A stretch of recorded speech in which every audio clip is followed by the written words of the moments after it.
Assalamualaikum warahmatullahi wabarakatuh. Bismillahirrahmanirrahim. Nahmaduka ya ghafuru ya syakuru. Mashalli wa sallim barik ala sayyidina maulana Muhammadin wa ala alihi wa sahbihi asma'in nama ba'du. Ya hati bersih itu ya tidak nuruti nafsu gitu. Di tempat kerja kan kalau hati kamu tidak bersih ngelihat orang yang gajinya lebih tinggi, wah nggak enak jadi saya, enak jadi itu. Gitu. Lama-lama melihat orang yang cantik nggak enak jadi saya, istri saya jelek itu cantik. Gitu. Hati nggak bersih itu semua masalah jadi masalah, yang nggak masalah saja jadi masalah. Ketika hati bersih Anda pakai mobil merek apa saja, tahunnya mungkin tahun yang sudah sepuh aja bisa syukur. Tapi ketika hati nggak bersih itu tidak ada syukurnya kan. Jadi makanya kata orang-orang tua itu seneng orang itu karek kue. Maksudnya seneng tidak itu terserah kamu. Karena yang ngelola hati kita ya kita. Makanya teman saya haji itu kalau cerita lucu. Pagi-pagi Pak Wimbo itu ada istri bikinkan teh suaminya. Terus kata teman saya, oh itu istri orang itu baik. Bikin teh untuk suaminya. Terus kata istrinya dia, gimana tukeran?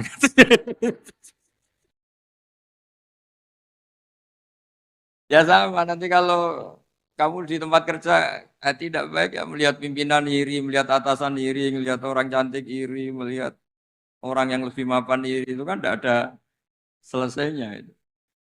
Ya makanya kata syukur itu segala-galanya menurut saya tadi kata ya syukur itu segala-galanya. Orang bisa asik apa saja itu karena bersyukur itu sudah yang lainnya enggak itu. Makanya ya semuanya bersyukur. Enggak ada solusinya di luar itu. Makanya solusinya syukur. Coba misalnya kita orang Indonesia melihat Amerika atau Swiss atau mana saja apa ada siap jadi orang Swiss di sana dianggap imigran, sudah gitu dianggap pendatang, eksistensi kita mendingan jadi orang Indonesia karuan warga negara kita daripada ngeluh membanding-bandingkan dengan negara lain mendingan bersyukur jadi warga apa? Indonesia karena Anda disuruh jadi warga negara sana juga agak siap gitu. Sudah gitu wajahnya dipertanyakan ini wajah Swiss apa Solo kan malah jadi panjang gitu. Masih ngurus warga negara macam-macam sementara kita di Indonesia langsung jadi penduduk sah. Semuanya kata kuncinya itu syukur tadi. Hati resik itu ya maknanya syukur.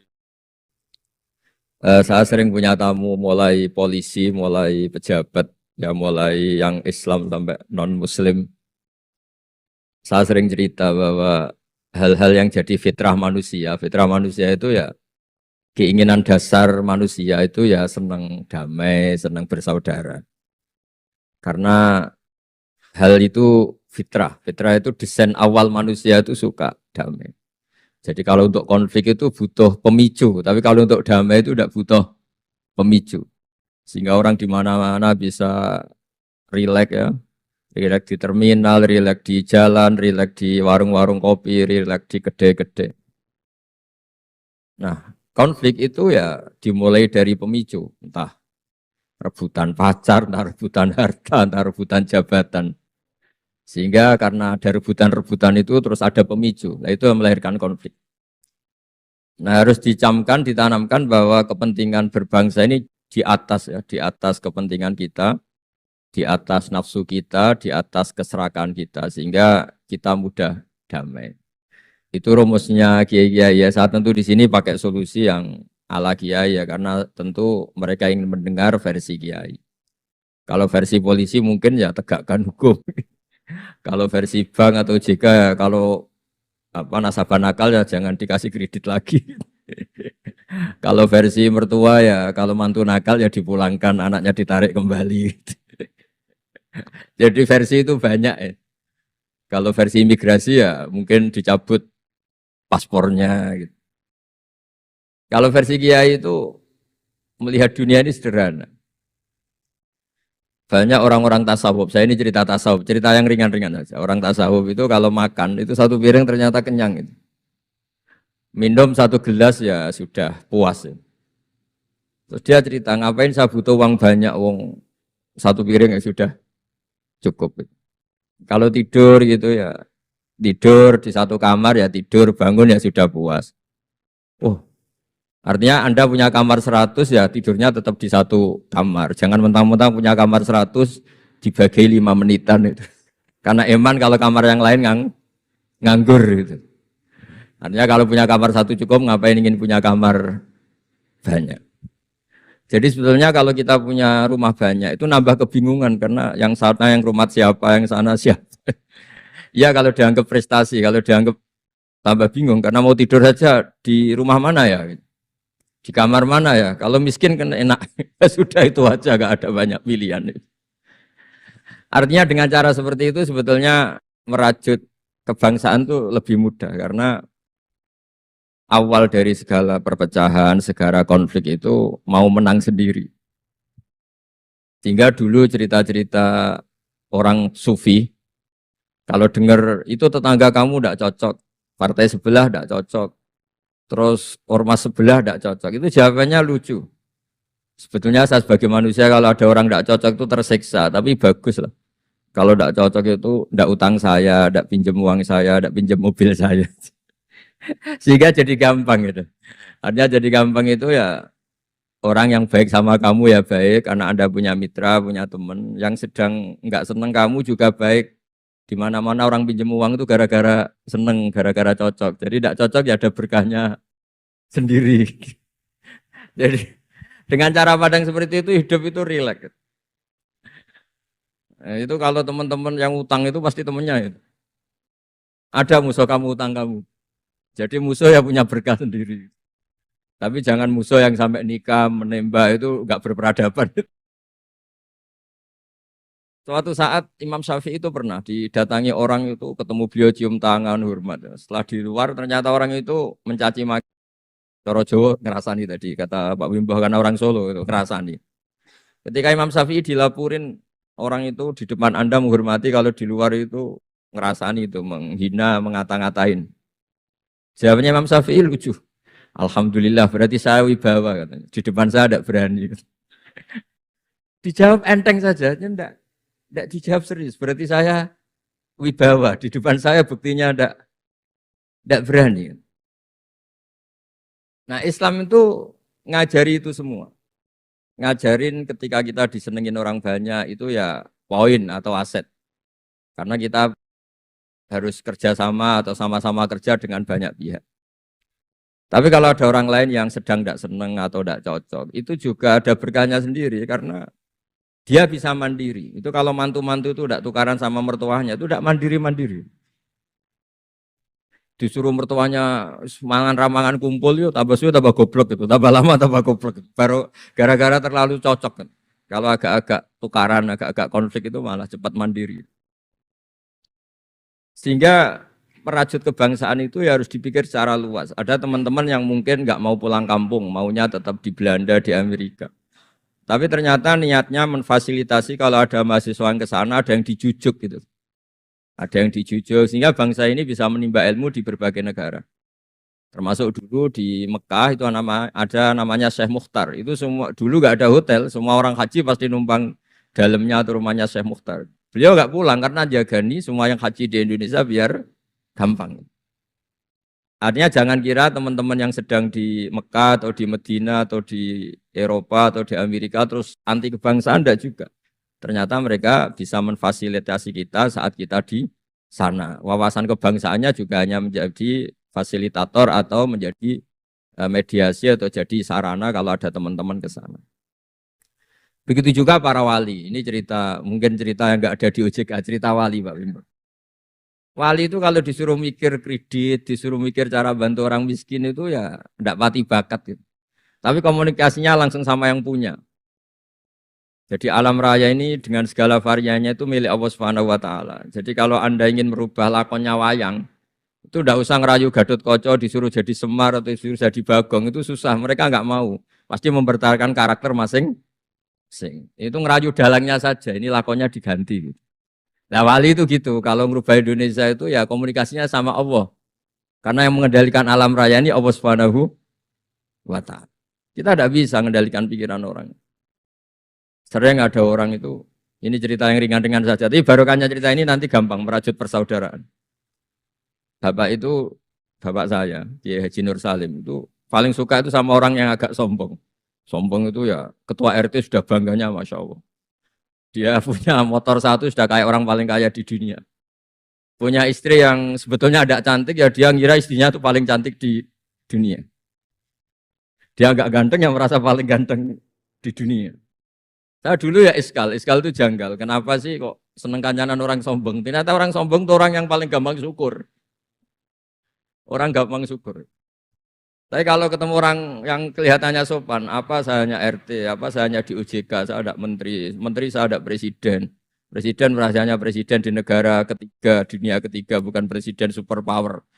Ketemu orang-orang yang tidak pernah puas itu kesannya tawadhu, ternyata pasnya itu tidak pernah puas, tidak pernah syukur. Lah yang sombong ternyata tidak sombong, dia gampang syukur. Ketua RT aja sudah merasa kayak presiden. Hanya pegawai OJK aja sudah merasa bangga, padahal dibuat suruhan Pak Simbo. Tapi senengnya, ini nggak disuruh seragam, sudah seragam semua. Saking senengnya. Ya, bangga banget ya. Bangga banget. Itu, iya. Jadi sama, sebetulnya kita jadi warga Indonesia, berKTP Indonesia sudah harus seneng. Tidak gampang, orang punya negara itu udah. Coba orang-orang yang sekarang di Amerika di mana-mana itu orang Indonesia itu ya kangen rumah. Itu untuk kangen ke sini itu harus berbiaya 100 juta untuk pulang. Kita tidak usah kangen sudah di Indonesia, itu sudah luar biasa. Nah, sama-sama kerja atau saling memberi kontribusi. Saya sering punya analogi ya. Saya sering diskusi sama banyak rektor di Indonesia. Bagus mana kerja sistem modern sama sistem kiai. Kata saya ya semuanya punya plus minus. Tapi kalau saya kiai ya milih bagus kerjanya kiai. Gitu. Kalau kiai itu ngajarkan orang yang mampu nolong yang lemah. Ya sudah itu aja acaranya. Kapan saja Anda mampu, berkesempatan mampu ya wajib menolong. Tapi kalau sistem modern itu ada jobnya. Sehingga gara-gara ada jobnya, suatu saat mungkin kalau ada orang tenggelam, wah saya ada SAR, saya ada tim SAR gak perlu menolong. Kalau ada orang miskin, saya ada pegawai bank gak perlu ngasih kredit. Itu bahaya untuk bangsa ini. Sehingga dibutuhkan kerja-kerja yang ala kiai saja. Kalau ada kecelakaan di jalan, meskipun Anda tidak satlantas, ya ditolong Anda yang menangi, yang tahu. Kalau ada yang miskin, tetangga kamu Anda mampu, ya tolong saja. Tidak usah nunggu diajukan proposal, didaftarkan miskin resmi, sampai ada plakatnya, terus baru dibantu. Itu selak mati. Nah, selak kelaparan. Nah, pendidikan agama juga gitu. Misalnya semester ini mengkaji tentang sholat, misalnya di UIN atau di IAIN. Mengkaji tentang haji. Kalau di Kiai enggak, Anda mau haji tinggal tanya Kiai. Tapi kalau ada kuliah, nunggu semester itu, nunggu dosen itu baru tahu bab haji. Nah kalau pertolongan itu nunggu polisi, nunggu OJK itu prosedur dulu, kadang ditanya sertifikatnya macam-macam. Nah di sini pentingnya kerja. Jadi kalau lembaga resmi ini untuk hal-hal yang besar, yang tidak mendesak, yang mengikat. Tapi harus ada sistem sosial yang on time, yang setiap saat bisa diakses. Yaitu kebaikan masif, kebaikan yang semua orang itu merasa harus menjaga. Jadi yang menjaga kestabilan Indonesia itu semua orang, bukan polisi, bukan tentara, bukan siapa saja, termasuk departemen-departemen resmi, kepolisian, termasuk semuanya. Dengan merasa seperti itu, saling tergantung. Dan yang lebih cepat ya sistem sosial tadi. Sehingga kalau sistem sosial itu ada kiai, atau ada tokoh agama lain, atau ada yang dituakan, itu relatif stabil karena Coro Jawa nak tukaran itu sungkan, kalau terlalu konflik itu sungkan. Nah sehingga dulu ada cerita ada seorang perempuan itu ketemu Nabi itu di jalan. Itu coro etika orang kita lah, apalagi orang Solo, orang Jogja itu kan ada etis, ketemu di jalan dicegat. Ya Rasulullah, saya ini punya bapak sudah tua dan kalau Anda haji seperti ini pasti ingin bapak saya itu ikut, tapi beliau sudah tua sehingga tidak bisa ikut. Ini gimana, saya harus menghajikan beliau apa enggak? Sama Nabi saat itu dijawab, kalau bapak kamu punya utang, kamu yang bayar cukup enggak? Ya cukup ya Rasulullah, ya sudah seperti itu. Artinya cukup Anda hajikan. Kemudian oleh Imam Bukhari itu dibabkan lucu, babnya itu unik. Bab boleh tanya tokoh di jalan. Jadi tidak tentang hajinya, tapi tokoh itu harus siap menjawab pertanyaan meskipun sedang di jalan. Tidak usah nunggu sowan di rumah, atau antri inden daftar tamu. Nah, itu jadi pelajaran bagi kita. Jadi kebaikan itu kita wajibkan dulu ke siapapun yang mampu dan berkesempatan. Sehingga kalau kita misalnya ketemu orang tenggelam, meskipun kita tidak pegawai SAR atau tidak yang bertugas di pantai itu, ya kalau Anda mampu, ya selamatkan. Kalau ada kebutuhan tertentu masyarakat, misalnya sakit, Anda berkemampuan minjemin mobil untuk diantar ke rumah sakit, ya kewajiban Anda. Bukan nunggu dinas resmi yang mengambil. Jadi kebaikan yang diwajibkan ke dinas resmi, ya monggo, kita loyal, kita dukung, kita support. Tapi kewajiban yang diwajibkan atas nama agama bagi yang mampu itu tidak boleh hilang. Karena ini yang langsung bersentuhan dengan masyarakat. Coba kemarin pas COVID misalnya, banyak teman-teman saudara kita yang pulang kampung. Ketika lembaga resmi belum ngurus itu, yang ngurus ya keluarga, anak famili, mereka pulang, mangan ramangan kumpul. Ya ada, alhamdulillah ya ada yang kelaparan. Kenapa tidak ada yang kelaparan? Karena sistem sosial itu jalan. Orang kok medit atau kikir sama tetangga, sama keluarga itu pasti diadili masyarakat. Dan masyarakat sepakat urusan makan itu sepele. Sehingga mereka pulang ya ikut Pak D-nya, Pak Leknya, ikut Mbahnya itu semuanya bisa makan. Bisa ngopi-ngopi, bisa rokok-rokok, ya tetap santai aja normal. Bahkan banyak yang nganggur itu seneng. Barokahnya nganggur yang ngutangi tidak nagih. Kalau tidak, jadi ya dianggap ringan saja hal-hal seperti itu. Khawatir saya kalau saya baca kitab di karangan seorang ulama besar, Al-Hayatul Ulya, otoritas besar dalam satu sistem negara, itu harus diakui sebagai bagian dari kebaikan masif. Jadi kebaikan masif yang nggak boleh hilang adalah kebaikan yang nggak punya otoritas, karena ini jumlahnya lebih besar.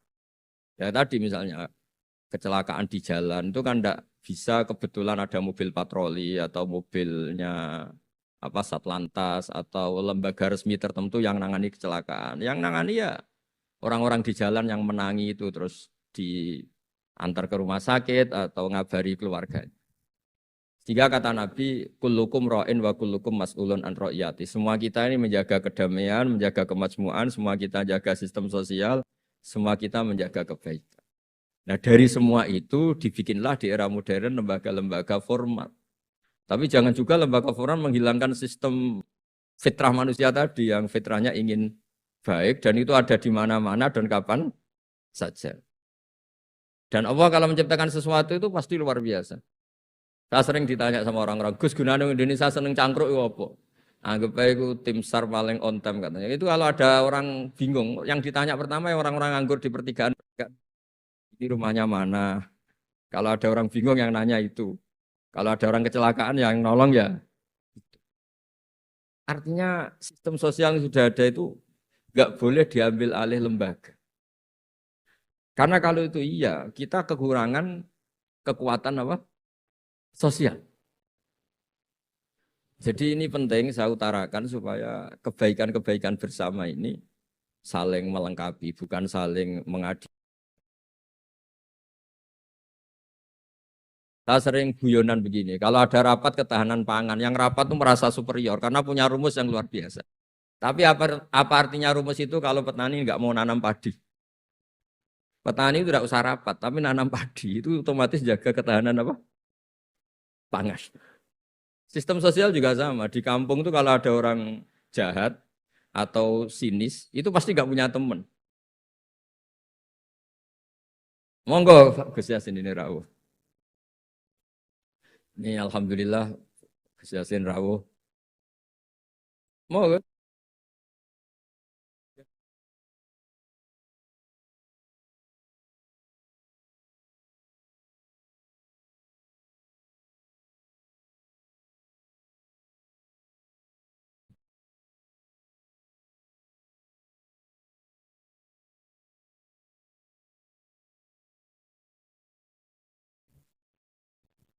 Ya, saya teruskan supaya kenapa saya nyampaikan ini supaya energi sosial kita untuk menjaga kemajmukan, menjaga toleransi itu lebih masif. Di beberapa daerah itu ya banyak masjid jejer gereja di Tuban, di Jakarta. Dan ketika buktinya nggak ada apa-apa, yaitu simbol perdamaian. Di beberapa daerah ya banyak orang Islam, bosnya itu non-Muslim. Atau sebaliknya non-Muslim, bosnya Muslim. Atasan juga banyak begitu, atasannya Muslim. Itu kan contoh sosial yang sudah masif. Justru karena didiskusikan, diseminarkan tuh menjadi kayak kita baru mulai. Nah itu malah aneh. Jadi selama ini kan ya sudah begitu kan, banyak orang Islam di mana-mana.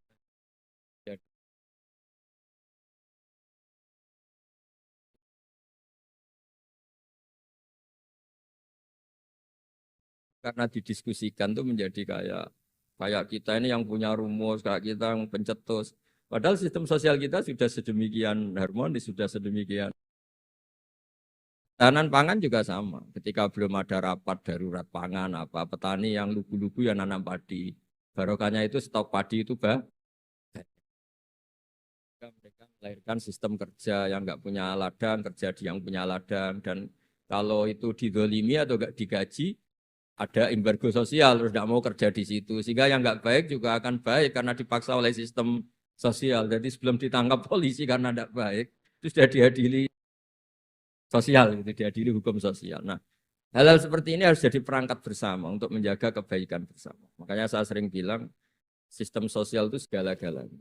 Di antara sistem sosial itu adalah lembaga resmi. Jangan dibalik, lembaga resmi itu menata sistem sosial. Belum ada lembaga resmi itu sudah ada sistem sosial. Sehingga sebelum ada negara ini, kiai-kiai atau tokoh agama yang lain ya urun rembuk untuk mengusir penjajah, untuk memberi makan tentara yang berjuang di kampung-kampung, dikasih ketela, dikasih apa saja lah yang bisa mereka bertahan hidup.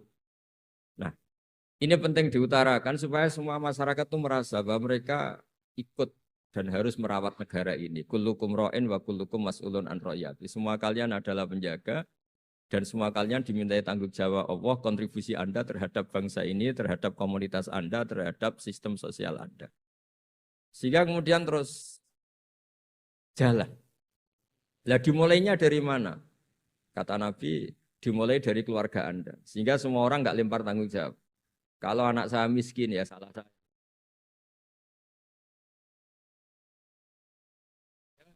Jangan karena ada sistem modern, setiap ada yang miskin menyalahkan. Ya, setiap ada apa nyalakan menteri terkait. Itu hukum-hukum seperti itu bikinan kita. Yang yang hukum Allah permanen itu ya setiap anak kita terlantar salah kita. Nah, barokahnya merasa salah itu tidak mudah menyalahkan orang lain, termasuk tidak menyalahkan instansi tertentu atau departemen tertentu. Ini penting supaya orang itu evaluasi, merasa salah.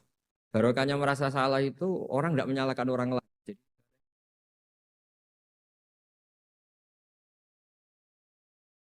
apa baiknya agama ini? Jadi kalau berdoa disuruh mulai dengan Robbana Dzolamna apa?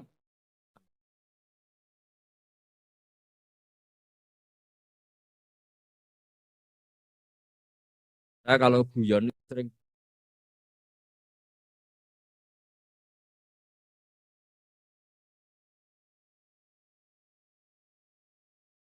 miskin tahu-tahu jadi bupati atau gubernur.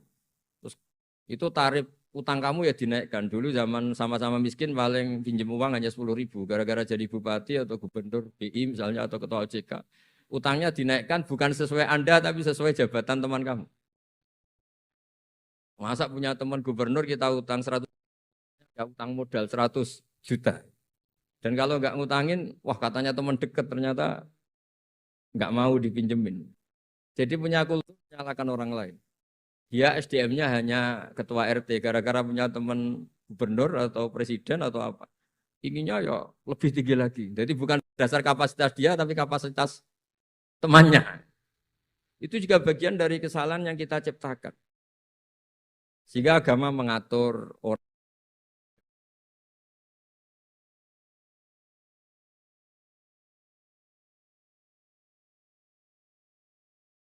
anak kita terlantar bilang di Pak D Sugih ya orang nyafaati, punya Pak D kaya juga tidak memberi syafaat, punya teman kaya tidak beri. Jadi tidak menyalahkan dirinya, tapi menyalahkan teman atau keluarganya yang kaya. Itu juga awal bencana kemajmukan. Jadi kebanyakan nuntut. Makanya Nabi berkali-kali ngendikan ketika kamu di zaman akhir wa alika bi khosayati nafsik wada angka amrol amah. Kalau sudah ada badai, badai apa saja, badai ekonomi, badai sosial, atau badai apa saja. Urusi diri kamu sendiri itu bukan Nabi menanamkan egois itu enggak, justru menanamkan kebersamaan. Barokahnya orang itu sibuk ngurus keluarganya sendiri itu enggak kepikiran nyalakan orang lain. Jadi orang kadang salah tafsir itu justru seakan-akan kita diajari untuk egois itu enggak. Berkahnya ngurus diri sendiri, ketika kita sudah terurus tidak membebani sama orang lain. Dan berkahnya ngurus diri sendiri juga tidak gampang mengkomplain orang lain. Karena kita merasa punya kewajiban sendiri. Tapi kalau kita ini terlalu modern,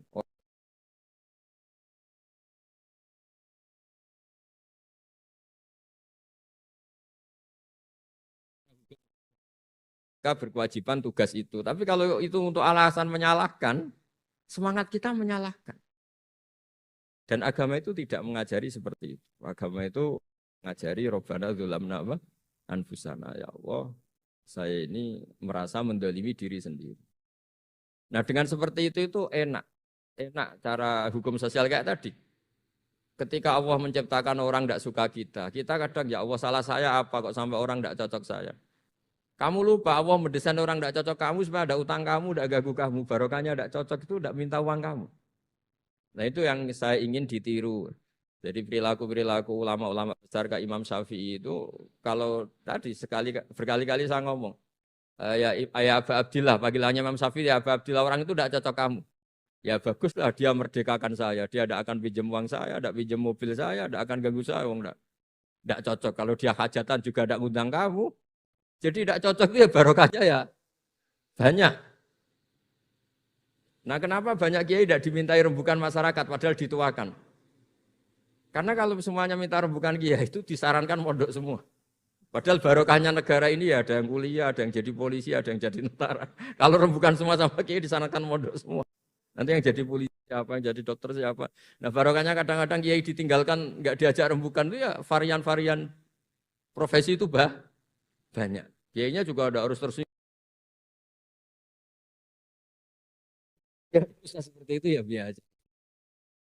Jadi apa kemajmukan, menjaga kemajmukan itu dimulai dari semua orang merasa berkewajiban menjaga perdamaian ini, menjaga keharmonisan ini.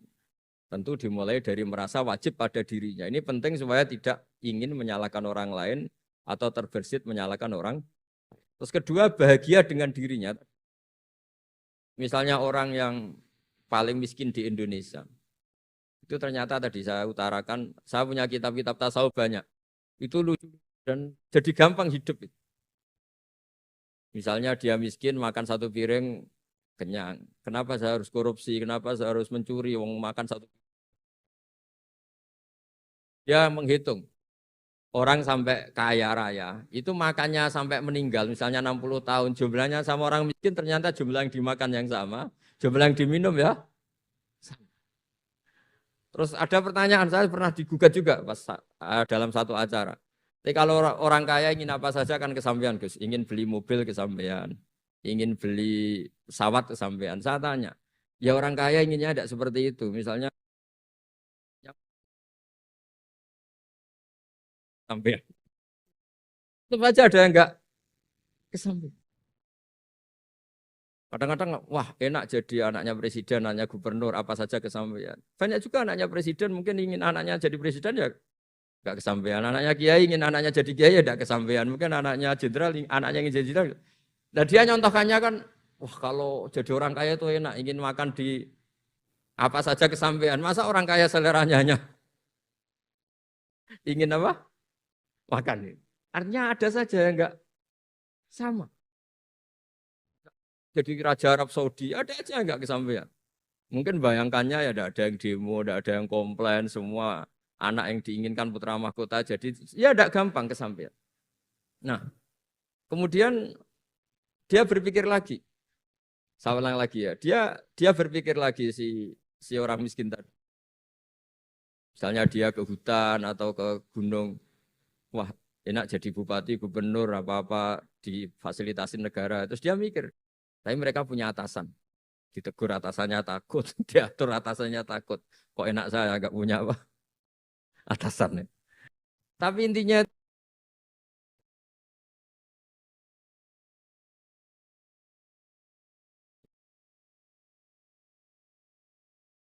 ketua OJK atau gubernur atau wakil gubernur atau kiai.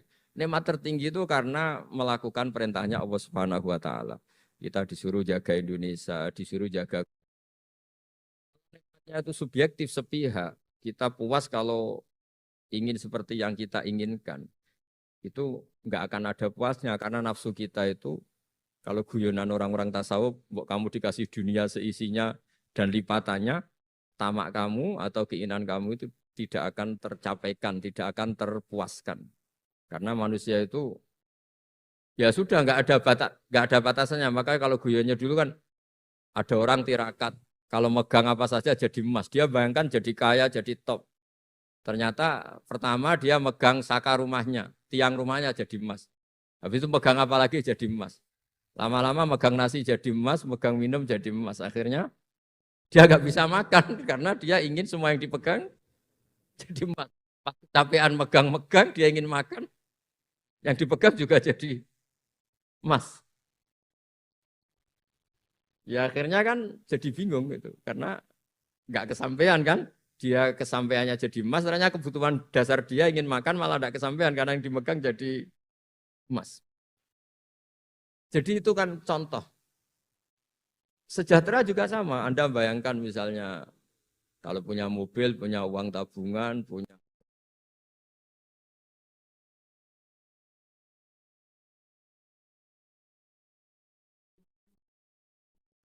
dengan banyak bergantung.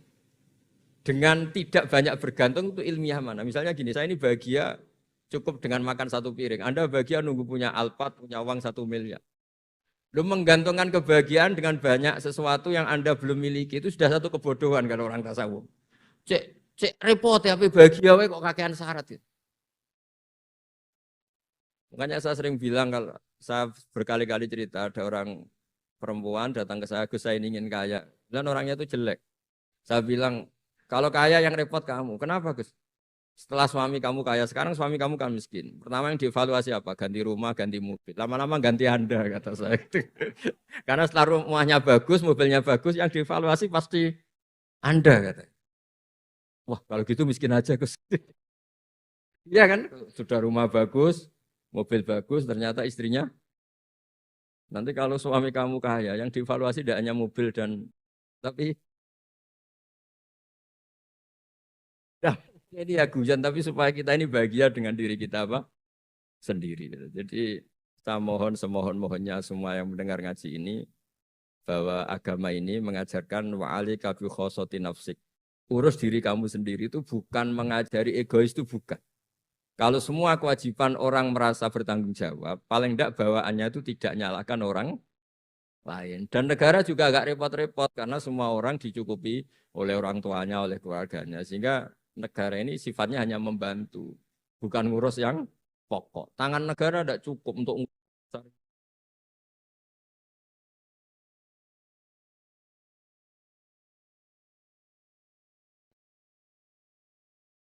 atas komunitasnya, terus negara fasilitasi itu semua. Insya Allah menjadi baldatun thayyibatu wa rabbun ghafur. Saya kira demikian.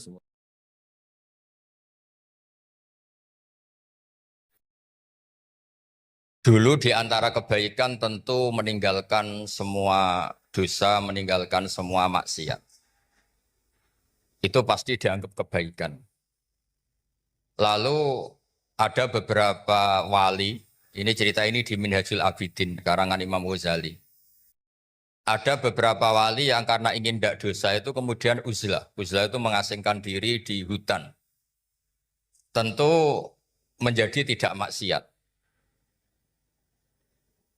Karena mereka jauh dari gemerlapnya dunia. Niki boten belo Gus Yasin karena wakil gubernur boten, tapi kersane menjadi wakil gubernur sing berdalil, berlisensi. Jadi boten dianggap hanya karir politik, tapi dianggap wakil gubernur sing berlisensi syariah. Kemudian karena orang-orang baik ini di tengah hutan, tidak membina masyarakat. Masyarakat ini bisa dibina oleh orang-orang yang macam-macam. Bisa kelompok yang al-ladiniyah, tidak beragama, atau kelompok-kelompok yang sangat-sangat anti kemapanan atau anti kebaikan. Kemudian ulama-ulama yang nyepi niki, sing mengasingkan diri niki, diparani kalian kiai-kiai sing nggih kumpul tiang macam-macam. Yes, kumpul waliul amri, kumpul tentara, polisi, kumpul komunitas yang macam-macam. Tentu dengan asumsi mereka ini orang-orang baik yang untuk mempertahankan Indonesia. Diparani. Niki cerita tentang kitab Minhajul Abidin karanganipun Imam Ghazali. Diparani tentang Gunung Libanon. Karena cerita ini memang cerita ulama-ulama atau wali-wali yang uzlah teng Jabal Lubnan. Kalau dalam bahasa Arab disebut Jabal Lubnan. Karena mereka di tengah hutan, mereka itu mengkonsumsi rumput, mengkonsumsi apa yang ada di hutan. Terus didhawuhi, ya akalatal hasis, taraktum ummata Muhammadin sallallahu alaihi wasallam fi aidil mubtadi'ah. Kamu enak-enakan di sini, menikmati kesendirian, menikmati tanpa problem, tanpa gesekan sosial, tanpa macam-macam. Tapi Anda meninggalkan orang-orang dipimpin al-mubtadi'ah. Orang-orang yang tidak beragama, yang bid'ah, yang mudillah, yang macam-macam. Jadi intinya fikih kados Mbah Maimun yang membolehkan Gus Yasin wakil gubernur dulu Baubab DPR RI, terus beberapa putrane putu juga banyak yang jabat.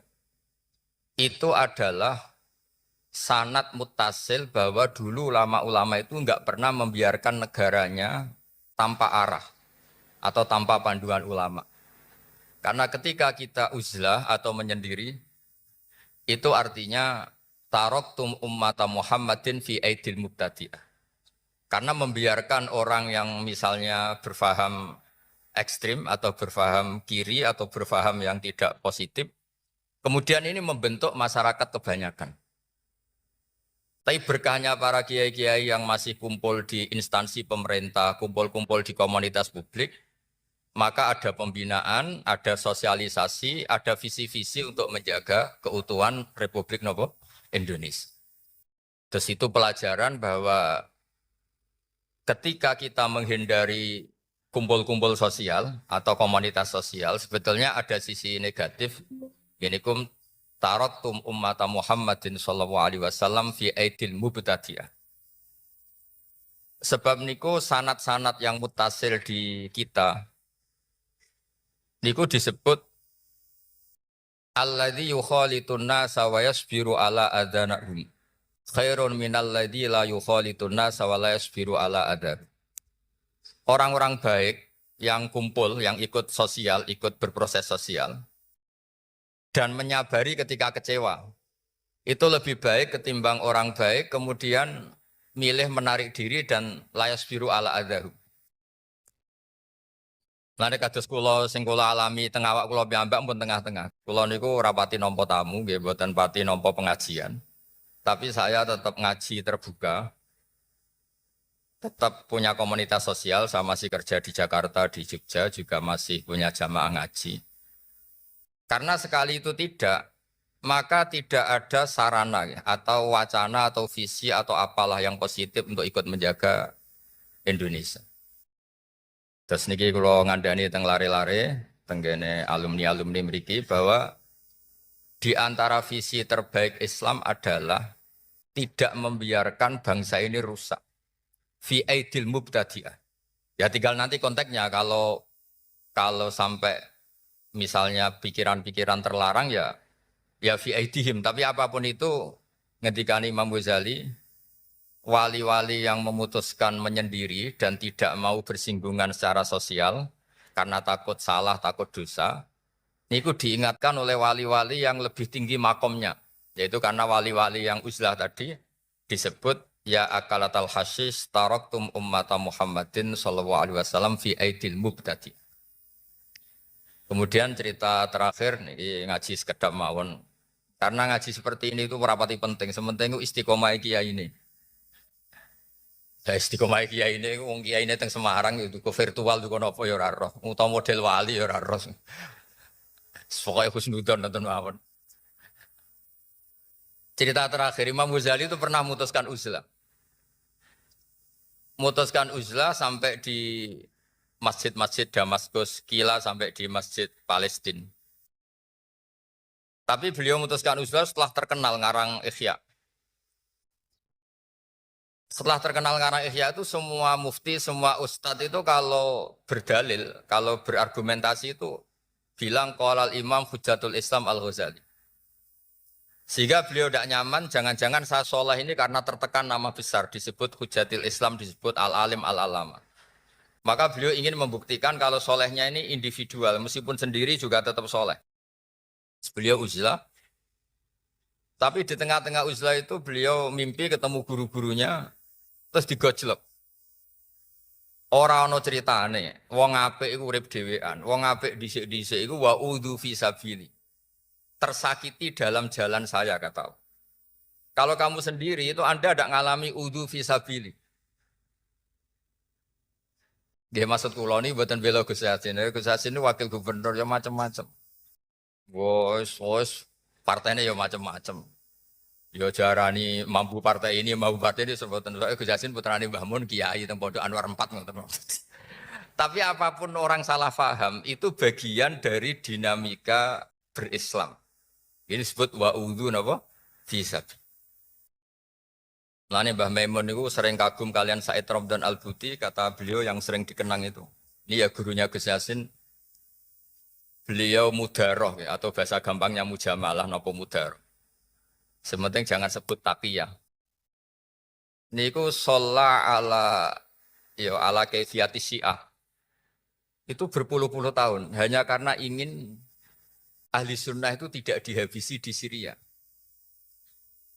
Jadi coro Jawa ini radi basa-basi kalian zaman itu Hafid Asad supaya sementing Syria itu tetap mayoritas ahli sunnah wal jamaah. Itu mirip ya tentu dengan kefiah yang berbeda, dengan cara yang berbeda mirip bangun. Aku tak riwangi ngene iku ben santri tetap diregani. Jadi dulu entah namanya mudaroh atau mujamal atau apalah dalam disiplin-disiplin lugat itu semuanya itu demi Indonesia, demi masyarakatnya, masyarakat yang kita asuh. Sehingga suatu saat Mbah Mun itu sering tanya gini sama saya. Mesir yo negara hebat, Syria yo negara hebat, tapi kata Mbah Mun itu hebat Indonesia. Karena Indonesia itu kalau salah itu tidak sampai chaos yaktulu ba'duhum ba'du, tidak chaos yang sampai saling menghabisi. Paling ngerasani mek gremeng sithik-sithik. Iku cek dosa cilik jare Bang Mun.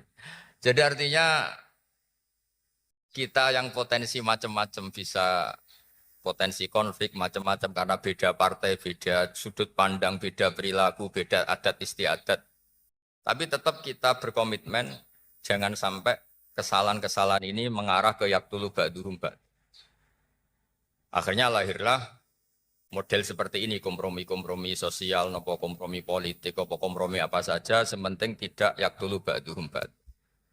Terus niki kalau buatan niat ngandani para masaya, para punya ini wonten sedanten, wonten yang nawal, yang laila sedanten. Tapi kalau memastikan bahwa fikih yang dipilih Mbah Maimun, Gus Yassin jabat dulu, Mbah Uba putra-putrane sebagian juga jabat.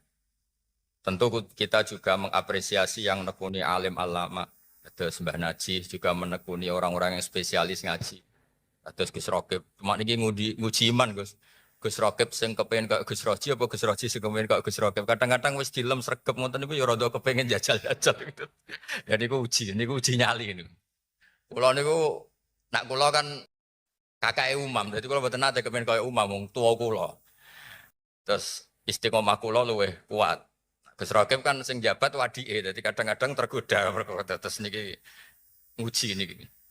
Dados kula suwun ini ditadwin oleh tim tadi yang tukang ngetes tadi ditadwin dibukukan bahwa memang kita tidak boleh taraktum ummata Muhammadin sallallahu alaihi wasallam fi aidil mubtadi. Sekali ini tidak Anda tadwin dikira karir-karir politik Gus Yassin itu hadun nafsi itu masalah. Kalau kita tidak mengkaji ini dikira hadun nafs. Padahal zaman Mbah Hashim itu sudah sangat berkeinginan Gus Wahid Menteri Agama.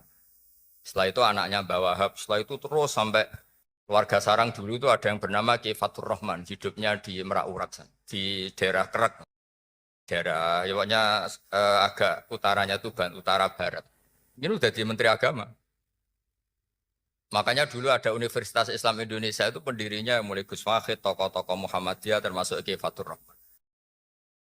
Itu juga karena tidak ingin komunitas Islam tidak jadi leader di pendidikan.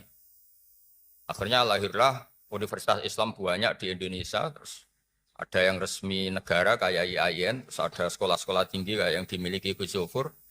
Akhirnya Islam menjadi komunitas besar dan jadi model keren ya dalam berperilaku, dalam berperadaban. Makanya ini penting supaya kita berislam itu ya baik-baik saja. Islam yang benar-benar rahmatan lil alamin. Islam yang enggak dianggap problem bagi masyarakat Indonesia. Nggih ngoten mawon harus ditadwin ini oleh tim-tim tadi karena kita jangan ngalami kayak Les bin Sa'ad. Imam Syafi'i itu yang setara dengan beliau itu banyak, termasuk namanya Les bin Sa'ad. Itu gurunya, sebenarnya guru-gurunya Imam Syafi'i juga guru istifadah. Imam Syafi'i itu kalau ngetikan al-les afqahu min Malik illa annahu doya'ahu ashabu.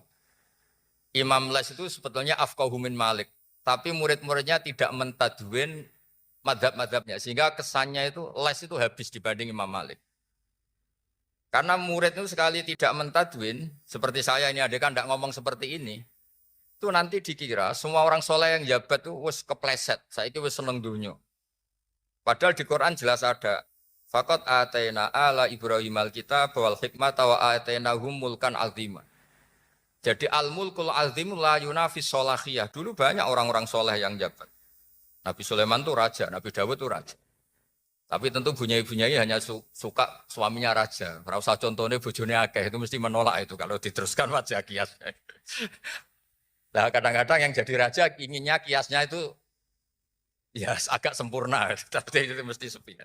Tapi apapun itu khazanah seperti itu harus ditaduin supaya orang ngerti bahwa menekuni satu dunia riasa itu tidak harus buruk. Makanya Imam Malik ketika Imam Syafi'i pamit mau pindah ke Irak, mau ngaji sama Muhammad bin Hasan Asy-Syaibani ini didhawuhi sama Malik karena beliau juga trauma pernah diadili penguasa karena tidak punya power, tidak punya kekuasaan. Wattakhid li nafsika jahan li alla tato akal arodil. Ya wattakhid li nafsika jahan li alla tato akal arodil. Wong yo kudu duwe pangkat, duwe status sosial, ben gak digo bal-balan wong-wong. Jadi ini hujah-hujah fikih yang pernah saya utarakan di dalam Mbah Maimun ketika entah hari keberapanya. Supaya kita sebagai lembaga akademik, lembaga ilmiah itu apa-apa itu dipandu oleh ilmiah. Misalnya kita mencintai instansi polisi karena itu cara kita untuk melawan peredaran narkoba, melawan kejahatan, melawan hal-hal yang sifatnya kriminal. Kita mencintai instansi yang lain karena itu cara negara mengelola kemaslahatan Indonesia. Jangan sampai orang terus tidak berpikir fikih, terus tiap kiai, para pejabat, paling golek duit, paling golek proposal. Ini hanya berbasis suudzon. Nah kalau sampean tanya, tapi yang begitu kan banyak. Salahnya kiainya sudah disuudzoni kok tenan itu. Salahnya kiainya sudah disuudzoni kok tenan. Dalam konteks Indonesia, muhasabah itu sudah jadi perilaku ya. Karena dulu orang tua saya, guru-guru saya kalau ngandani itu, bayangkan kalau kamu jadi dia. Jadi misalnya kita mentang-mentang atasan, otoriter sama bawahan. Bayangkan kalau kamu jadi yang bawahan itu kayak apa? Laukun tamakanah, kalau orang Arab bilang, bayangkan kalau kamu di posisi dia. Makanya guyonannya orang-orang Indonesia itu kan orang ngaramkan judi gitu, bareng dikasih tahu. Tapi yang menang anak jenengan, alhamdulillah. Ternyata ngaramkan itu karena ada anaknya. Kalau anaknya yang menang ya seneng. Meskipun itu guyonan, tapi saya punya padanan itu dalam kitab Hikam. Nabi Ibrahim itu Khalilur Rahman, tentu bencinya minta ampun sama yang namanya maksiat. Suatu saat beliau diterbangkan di alam malakut. Itu kalau di hikam saya halaman 15 juga. Saya masih ingat betul. Mungkin kalau Anda beda halaman karena beda cetakan. Atau nggak punya kitabnya. Atau punya tapi tidak bisa baca. Nah itu jadi berbagai kemungkinan. Atau punya tidak bisa baca tapi dianggap jimat. Atau digo pencitraan. Banyak itu kaji-kaji tidak bisa baca kitab tapi di ruang tamunya kitabnya besar-besar. Pencitraan itu, tapi ya bagus lah, nggak apa-apa untuk syiar. Setelah diterbangkan di alam malakut, diperlihatkan sama Allah, ada orang pezina, ada orang syaribul khomri, ada orang mabuk, ada orang macam-macam. Allah tanya sama Nabi Ibrahim, bagaimana pendapat kamu Ibrahim tentang mereka yang maksiat? Kata Nabi Ibrahim, ya Allah habisi saja mereka, mereka hidup di bumi engkau, makan rezeki engkau, kemudian mereka tidak taat sama engkau. Singkat cerita di fase itu, saya ulang lagi di fase itu, Allah nurutin. Sampai sekian peristiwa, mungkin 3 atau 4. Sudah, setelah sekian tahun Nabi Ibrahim lupa peristiwa itu, kemudian beliau diminta menyembelih anaknya. Ini versi kitab Hikam. Memang versinya banyak tentang kenapa Nabi Ibrahim disuruh menyembelih anaknya. Ketika mau menyembelih anaknya, Nabi Ibrahim ragu. Huwa samratu fuadi. Anak saya ini buah hati saya, kenapa engkau suruh menyembelih? Terus kata Allah, apa kamu tidak ingat ketika kamu saya angkat di alam malakut, kemudian kamu usul bunuh-bunuh, saya tidak mempertimbangkan usul Anda, tapi kenapa sekarang saya merintahkan kamu mikir? Gitu. Terus, ya karena ini anak saya ya Allah. Terus kata Allah, rumang samu wong sumpukon mata ini gak gawean kau sing gawe kowe enak wae usul mata ini. Jadi sebenarnya saya yang bikin, kemudian Anda enak aja usul membunuh. Semenjak itu Nabi Ibrahim itu di eranya itu asfaqun nas, orang paling sayang sama manusia. Karena kadang kita keras itu ya kebetulan itu udah anak kita, ada keluarga kita. Cara orang Jawa itu kan gitu ya, kalau ada perempuan terus macak yang macam-macam pakai sepeda motor cowok terus wah itu luput suwuk, semoga-moga gini. Tapi setelah dikasih tahu, niku ponakane jenengan, semoga-moga selamat. Jadi jangan-jangan kemarin ahli ma'asi itu kebetulan itu tidak keluarga kita. Kalau keluarga kita yang pernah salah pada kita, semangat kita mintakan maaf. Jangan-jangan kita didikte hukum sosial gitu. Jadi orang yang salah, kebetulan itu orang yang menservis kita. Atau keluarga kita, atau orang dekat kita. Jangan-jangan semangat kita mintakan ampun. Tapi kalau sama orang lain, kebetulan musuh kita semangatnya minta itu kena adab. Nah ini yang nggak boleh dalam Islam. Islam mengajarkan niru Rasulullah SAW, Nabi itu rahmatal lil alamin. Bahkan kemarin saya ngaji virtual sama beberapa habaib, ada Habib Ali Al-Jufri dari Mesir, ya, ada Habib Alwi dari Kuitang, ada Habib Nabil Al-Musawa. Dari sekian habaib itu saya masih ingat diantaranya yang didawuhkan rahmatan lil alamin itu ketika Nabi adahu kaumuh, disakiti oleh kaumnya, dan itu mereka masih kafir semua. Itu mereka dapat doanya Nabi Allah mahdi qaumi fa innahum la ya'lamun. Kayak apa baiknya Nabi, orang yang menyakiti, yang melukai, tapi Nabi masih berdoa mahdi qaumi fa innahum la ya'lamun. Sayyidina Umar dapat doanya Nabi itu yakhina kana kafiran, ketika masih kafir didoakan. Allahumma aizzal Islam bi Umar. Itu ketika masih kafir. Itu pelajaran bagi kita bahwa yang sedang tidak cocok pun itu berdapat doa kita. Ya doa supaya kondisi kita baik, hari tambah baik. Karena agama ini saya berkali-kali bilang limangka nayarjuwa hawal yaumal akhir. Agama ini diperuntukkan bagi yang selalu punya harapan pada Allah Subhanahu wa taala. Saya cerita muhasabah ini tentang hubungan kita dengan Allah. Di Indonesia itu banyak orang fasik, banyak orang nakal. Ya di mana-mana orang nakal itu ya mayoritas wa aksaruhum fasikun. Tapi berkahnya harapan. Mungkin saya kira nakal sok benda, mungkin saya kira sholat sok ben sholat, mungkin sekarang belum sakhok, belum dermawan, suatu saat dermawan. Barokahnya itu kefasikan ini dianggap sementara, sedang fasik, sedang tidak benar. Karena kiai-kiai kita, para guru-guru kita, para habaib utamanya itu mesti bilang semoga husnul khotimah. Nah barokahnya doa itu, semoga husnul khotimah itu menjadikan satu pola sosial. Yang sedang fasik ini masih diharapkan jadi lebih baik, jadi lebih. Sehingga kita tidak ngambil sikap ekstrim, yang ingin menghabisi atau ingin mengadili, tidak. Karena selalu kita punya harapan. Dan agama ini limangka narjuwa hawal yaumil akhir. Bayangkan itu kalau yang nakal itu anak kamu. Pasti kamu nggak ingin kan langsung dapat azab, dapat apa. Padahal kita semua jadi tokoh ini abul kulli, bapak dari semuanya. Sehingga ketika Rasulullah SAW jalan-jalan kemudian melihat perempuan sedang menyalakan api. Kalau apinya mati ditiup, anaknya dijauhkan.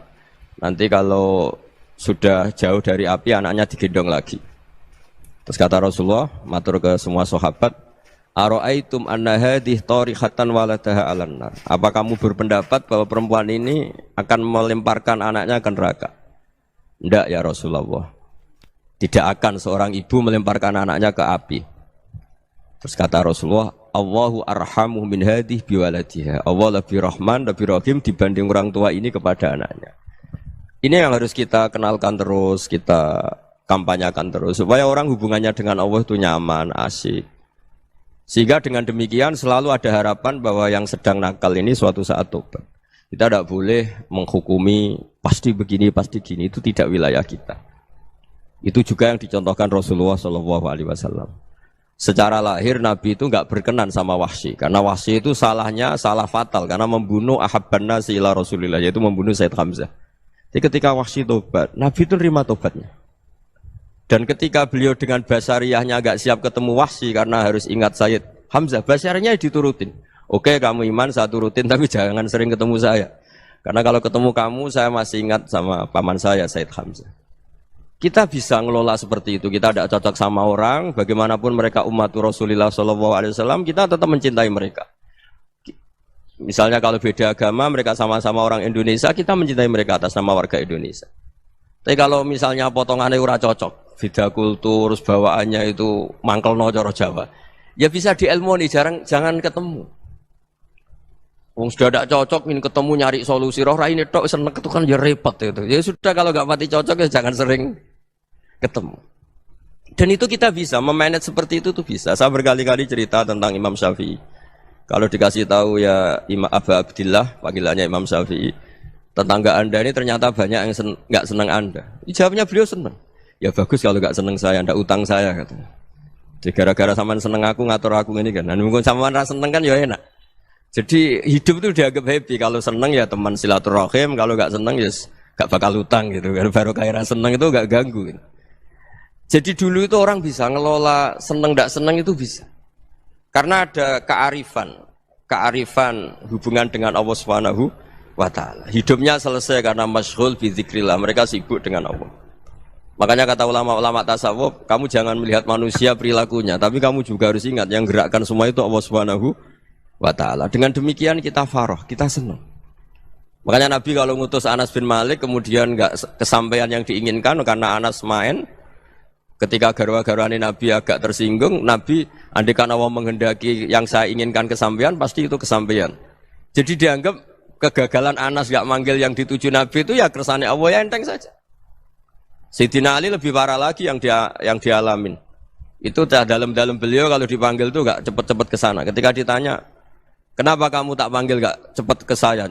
Amin tu ukubatak. Karena aku tahu engkau orang baik. Orang baik itu pemaaf. Jadi makanya orang-orang soleh dulu itu bodoni itu. Makanya sekarang kalau ada orang bodoni itu mesti bidik orang soleh. Kalau orang-orang soleh itu kakean husnudzon akhirnya sering dibodonin. Abdullah bin Umar itu masyhur itu. Kalau ada budaknya sering sholat, sergap sholat itu dimerdekakan. Akhirnya enggak sholat pun pura-pura sholat. Akhirnya juga dimerdekakan. Ketika ditanya, kenapa engkau merdekakan? Padahal mereka sholatnya menipu engkau, kata pembisik-pembisik itu. Man khoda'ana lillah in khoda'na lah. Dia nipu atas nama Allah, berarti saat tertipu juga atas nama Allah. Enggak masalah dong, semuanya demi Allah Subhanahu wa ta'ala. Jadi ketika kita ketemu mensifati Allah Ta'ala itu ghafir, Allah pemaaf. Jangan kamu enggak fair untuk diri kamu nyifati Allah ghafir, pada orang lain Allah kamu sifati syadidul iqab. Jadi Allah kamu atur, kayak MC tadi ngatur saya. Jadi Allah itu apa? Kalau pada saya ghafir, kalau pada musuh saya syadidul iqab. Itu enggak fair. Kalau Anda punya harapan kepada Allah karena Allah Rahman Rahim, Allah ghafir, sebenarnya Allah pada musuh kita ya bisa saja Allah ghafir, bisa saja Allah Rahman Rahim. Sehingga kita melihat orang lain yang kita tidak cocok itu ya enteng saja. Itu min ummati Rasulillah sing tanaluhu syafa'atu, tanaluhu sa'atu rahmati, tanaluhu Fair. Jangan dengan kita kayak mesti dapat rahmat. Jangan orang lain kayak Allah pasti syadidul iqab. Itu tidak boleh. Sehingga ketika ada orang Badui, singkat cerita orang Badui ini kencing di masjid. Semua sahabat membentak dia. Yang enggak bentak hanya Nabi tok. Saking mangkalnya orang ini karena semua sahabat bentak kecuali Nabi. Setelah dibenarin Nabi, terus Nabi nyuruh sabbu ali dhanuban min ma'in.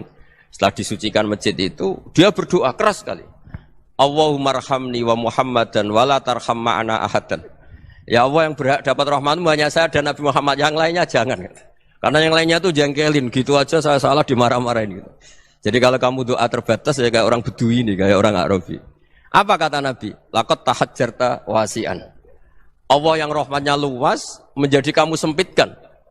Karena kamu mau atur Allah hanya rahman pada Indonesian Power, pada NU, pada kita yang orang lain nggak perlu dapat. Itu kan kasihan Islam karena Islam terus nggak dimiliki semua orang. Allah nggak dimiliki semua orang. Rasulullah nggak dimiliki semua orang karena di NU, di ormas tertentu, di nggak boleh seperti itu. Nggak boleh takhasyar tawasian kata Nabi, nggak boleh mempersempit zat yang rahmatnya itu luas. Ini semoga etika ini kita pakai di Indonesia. Yang sedang fase kita harapkan lebih baik. Yang sedang nggak dapat hidayah kita doakan dapat apa? Hidayah.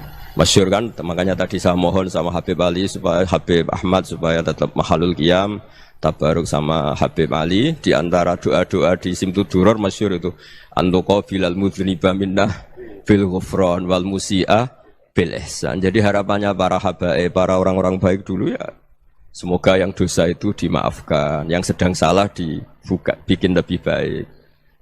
Nabi itu tugasnya juga gitu. Wastaghfir li dzambika walil mu'minina wal mu'minat. Nabi itu tugasnya juga memintakan ampun yang sedang salah.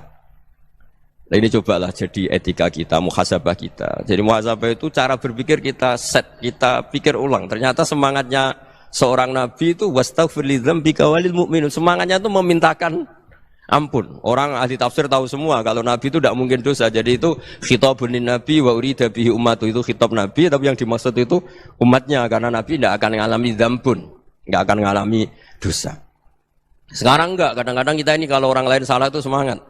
Kalau di perusahaan ada teman salah apalagi pimpinan salah itu seneng. Barokahnya salah bisa ganti kan gitu.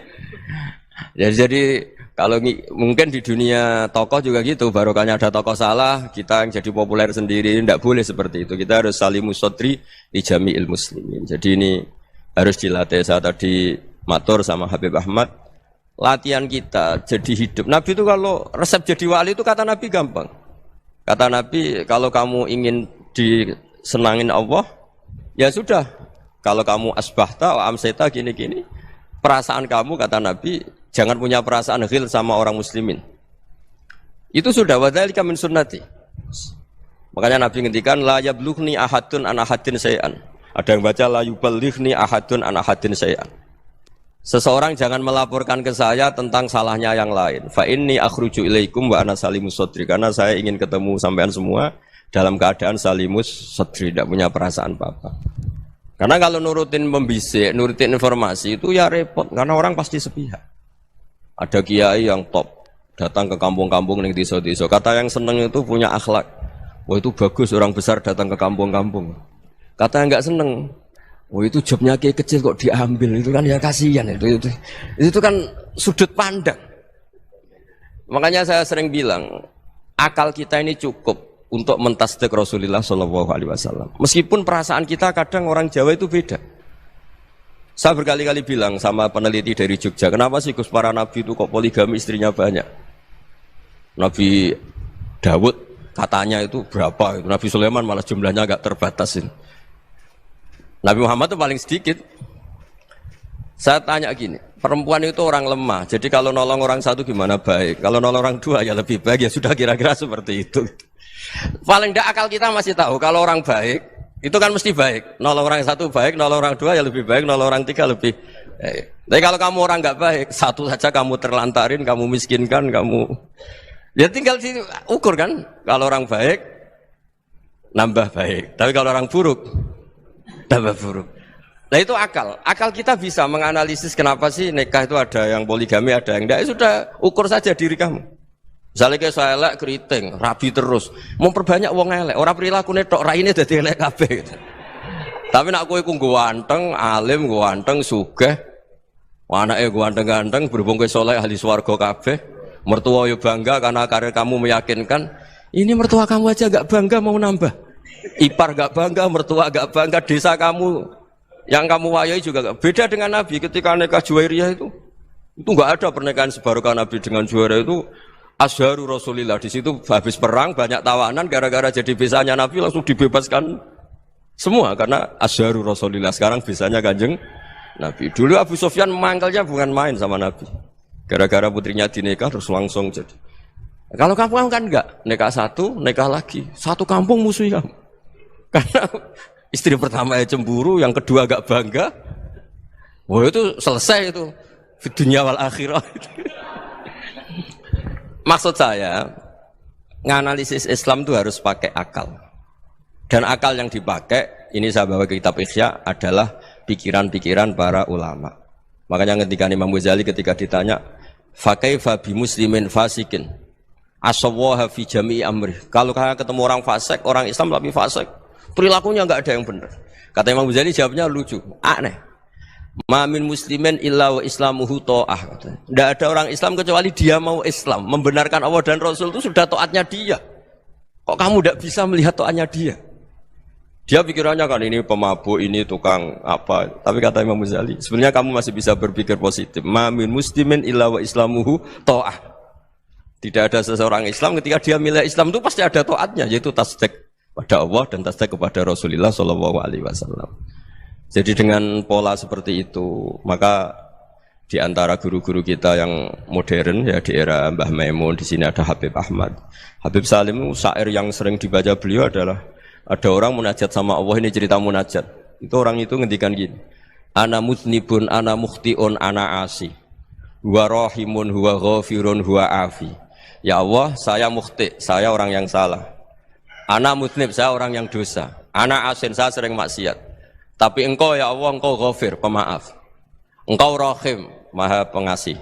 Engkau afin, yang mudah memaafkan. Kata orang ini, ya agak kurang ajar, tapi saking senengnya sama Allah. Qobal tuhunna salasatan bisalasat. Ya gini saja ya Allah, sifat engkau diadu dengan sifat saya. Engkau Tuhan, Gusti, enggak boleh kalah katanya. Terus wasatahliban ausofu ausofi, dan engkau pasti pemenangnya gitu. Jadi ada orang rayu Allah dengan cara seperti itu ya ada ya. Saya ini manusia, salah saya banyak. Engkau ampunannya banyak. Engkau Tuhan, Gusti, enggak boleh ampunan Anda, ampunan engkau kalah dengan salah saya. Enggak boleh Tuhan kok kalah. Jadi untuk supaya orang punya harapan gitu. Banyak juga wali-wali yang jadab ketika datang ke makam Rasulullah SAW. Itu kalau dongo ya agak kacau sebetulnya, cara syariat agak kacau. Ya Allah, engkau punya dua pilihan. Jika engkau menjadikan saya soleh, surah habibu, yang senang kekasihmu, yaitu Rasulullah SAW. Tapi jika engkau menjadikan saya fasik, surah aduwuk, yang senang itu setan. Monggo jenengan mau menyenangkan kekasih jenengan, mau menyenangkan musuh jenengan, monggo. Jenengan bebas kok memilih. Mestinya Allah ya senang menyenangkan kekasihnya. Jadi ya, intinya Allah dipaksa untuk menjadikan dia orang soleh gitu. Jadi kayak kemarin itu Pak Bu siapa yang kesini itu, yang sama jenengan itu. Kuliah kesini itu sama Habib Ahmad. Saya pertama enggak mau, lama-lama Habib Ahmad. Ini gimana Gus? Orang taunya saya dekat jenengan, kalau enggak kasil saya waduh. Ini kayak doanya wali yang tadi. Enggak punya pilihan, Bu. Enggak ada pilihan ini. Jadi saya mohon muhasabah itu dimulai cara berpikir. Makanya di sini sebetulnya tag ini supaya dapat barokahnya Ihya. Ini kitab yang disenangi para habaib, para ulama. Sebetulnya tag di muhasabah itu redaksinya gini ya, yang lengkap. Hasibu anfusakum qabla an tuhasabu wa zinuha qabla an tuzanu wa tahayya'u lil ardil akbar. Jadi ada kata wazinu, jadi ukur. Perilaku Anda ini diukur, ditakar. Misalnya kita sebagai suami kan ya punya hal-hal yang kita tidak ideal. Cara wong Jawa mesti pesek. Cara rezeki ya pas-pasan itu. Dan kita juga kalau, makanya enggak boleh tanya istri begini, apa saya cinta pertama Anda? Pasti Anda kecewa. Orang jadi istri hanya korban terakhir gitu. Sudah. Karena orang kalau ngelamar kemana-mana enggak jadi, yang jadi istri itu pasti korban terakhir gitu. Jarang istri pilihan pertama, jarang. Ayo semua yang nikah. Rata-rata itu pilihan Anda pertama Pak, dari sekian ditolak di mana-mana terus. Ya perempuan terakhir. Kamu juga korban terakhir gitu. Itu wali-wali dulu kalau ngandani kita itu sederhana. Ini masyhur diceritakan Habib Zain bin Semit dalam kitab Al-Manhajus Sawi. Anta lam tajid min nafsika kullama turid. Fa kaifa turidu min ghairika kullama turid. Kamu yang ingin ideal saja, kamu tidak menemukan pada diri kamu untuk menjadi ideal. Kamu kan ingin ganteng, ingin punya uang banyak, ingin perilaku Anda sempurna. Anda saja yang punya keinginan tidak bisa mewujudkan keinginan Anda sendiri. Fa kaifa turidu min ghairika ma turid. Jadi anta lam tajid min nafsika kullama turid. Fa kaifa turidu min ghairika kullama turid. Kamu yang punya keinginan saja. Misalnya saya ingin punya uang banyak, perilaku saya selalu benar, gak pernah salah. Loh, saya yang ingin saja dengan diri saya, gak bisa untuk benar terus. Kok kamu berharap orang lain selalu benar? Jadi anta lam tajid, ya sama. Kalau kamu menuntut istri kamu itu ramah, neriman, apa kamu neriman sama wajah istri Anda gitu? Engkau ya pola neng dindi jajaki sana jajaki sini, kamu sendiri tidak pernah apa.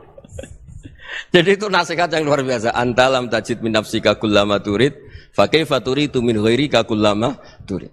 Kamu mau menghormati semua orang? Tidak mau kan? Kemudian Anda berharap semua orang menghormati kamu. Kamu tidak ingin kan orang lain semua menghujat kamu. Sementara kamu enak aja menghujat orang lain. Makanya Rasulullah SAW itu luar biasa ketika bikin kaidah sosial. La yu'minu ahadukum hatta yuhibba li akhihi ma yuhibbu li nafsihi. Jadi kalau ukuran iman itu sederhana. Kalau sesuatu itu baik, nyaman bagi Anda, ya bayangkan itu pada teman Anda. Misalnya Anda bangun tidur sudah acak-acakan, nggak punya uang, utang jatuh tempo, kan nggak ingin ketemu orang. Ya kamu jangan bertamu ke jenis ini karena dengan kamu yang alami juga nggak siap ketemu orang. Makanya ada Habib Alim itu dilapuri sama seseorang. Beb, dulu teman saya itu ketika saya kaya itu sering main ke saya. Setelah saya miskin, mereka tidak main ke saya. Kata Habib itu bagus, suna'ud begitu itu bagus. Coba kalau kamu dulu kaya, teman kamu main kan kamu gaya. Di rumah ada makanan, bisa hormat tamu. Setelah kamu miskin jadi buruh manol di pasar atau buruh bikin boto, teman kamu datang, malu enggak kamu? Mendingan enggak datang gitu. Akhirnya baru, oh ya alhamdulillah kalau gitu. Loh iya kan dulu teman kita datang, kita ada Alphard, istri cantik, rumah bagus. Lah kita miskin, buruhnya orang pas dibentak-bentak, teman kamu udah datang. Milih datang kamu enggak kalau setelah kamu jatuh? Enggak kan? Jadi barokahnya ilmu itu terus. Ya, tapi kadang-kadang orang tuh, wah setelah saya miskin teman-teman enggak kasih ke sini. Ya kalau kamu sudah jatuh, teman-teman kamu situ jadi tontonan. Ya mulai sekarang cara berpikir itu dirubah. Dulu yang namanya kiai itu kalau diundang orang itu ya agak-agak senang. Semenjak saya itu agak rubah. Mengundang kiai, ngatur kiai itu tak haram-haramkan ya ada lumayan lah sekarang itu sudah mulai agak beretika. Dulu itu ngundang tuh tanggalnya ditentukan, jamnya ditentukan. Enggak mikir apa kiai saat itu nganggur, enggak. Punya wadifah, enggak. Dia milih tanggal yang dia nganggur, enggak mikir masa itu kiainya nganggur apa. Enggak. Ya saya hanya cerita aja, kamu tersinggung ya monggo, boten ya monggo itu kan.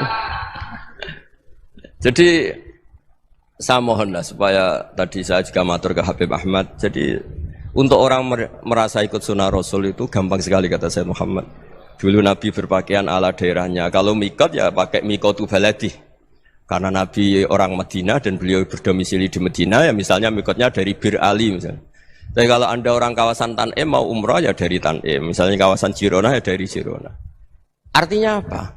Kamu ngambil mikot karena Nabi mikot misalnya dari Bir Ali, bukan berarti kamu harus seperti Nabi di Bir Ali, kamu orang Mekah, misalnya kamu orang Tanim, orang dia harus dari mikot itu apa? Baladi. Sama, makanya di fikih-fikih itu kalau tahnik anak, Nabi orang Arab, halawiyatnya kurma ya kurma. Kalau orang Jawa sedegan, semua podo-podo. Ya podo-podo manis. Jadi ini tabaruk sama Sayyid Muhammad, ini ada murid beliau Habib Ahmad sahabatnya, supaya orang itu merasa ikut Nabi itu gampang sekali. Ini sahabatnya di halaman tadi disaksikan Habib Ahmad 433 di kitab apa begini? Manhajus Salaf fi Fahmin Nusus. Itu kata Sayyid Muhammad, wa kanat sunnatu Rasulillah annahu yat'amu ma yajiduhu fi ardi wa yalbasu ma yajidu wa yarkabu ma yajidu mimma abahu wa ta'ala. Faman istamala ma yajidu fi ardi fa huwa al-muttabi' lis-sunnah. Kama annahu hajjal baita min madinati. Faman hajjal baita min madinati nafsi fa huwa al-muttabi' lis-sunnah. Wa illam takun hadhil madinatu tilka. Jadi intinya misalnya Nabi dulu itu ngasih sedekah kepada fakir miskin ya pakai dinar, dirham. Ya kalau orang misalnya sedekah pakai rupiah ya sudah ikut sunnah Nabi. Jangan, lu Nabi pakai dinar loh, kamu kok pakai rupiah. Dulu dinarnya Nabi udah ada tulisannya Bank Indonesia, kamu kok ada tulisannya Bank. Ya tidak ada seperti itu. Ya jadi misalnya Nabi sedekah pakai tamar atau pakai al-aqid, ya kita pakai beras, pakai apa. Supaya orang tuh bahwa Rasulullah itu milik kafatal linnas, milik semuanya. Sehingga merasa ikut sunnah Nabi itu ya semuanya. Makanya dulu Mbah Mun kalau motivasi saya supaya bombong, kalau orang Jawa bilang bombong. Wong Jawa itu mesti ono wong alim. Beliau menyontohkan Mas itu Mbah Fadol, Senori, Mbah Ihsan Jambes. Itu bisa ngarang-ngarang kitab luar biasa. Padahal beliau bukan orang Arab. Imam Sibawa itu orang Persia. Imam Ghazali orang Tus itu juga ikut Persia.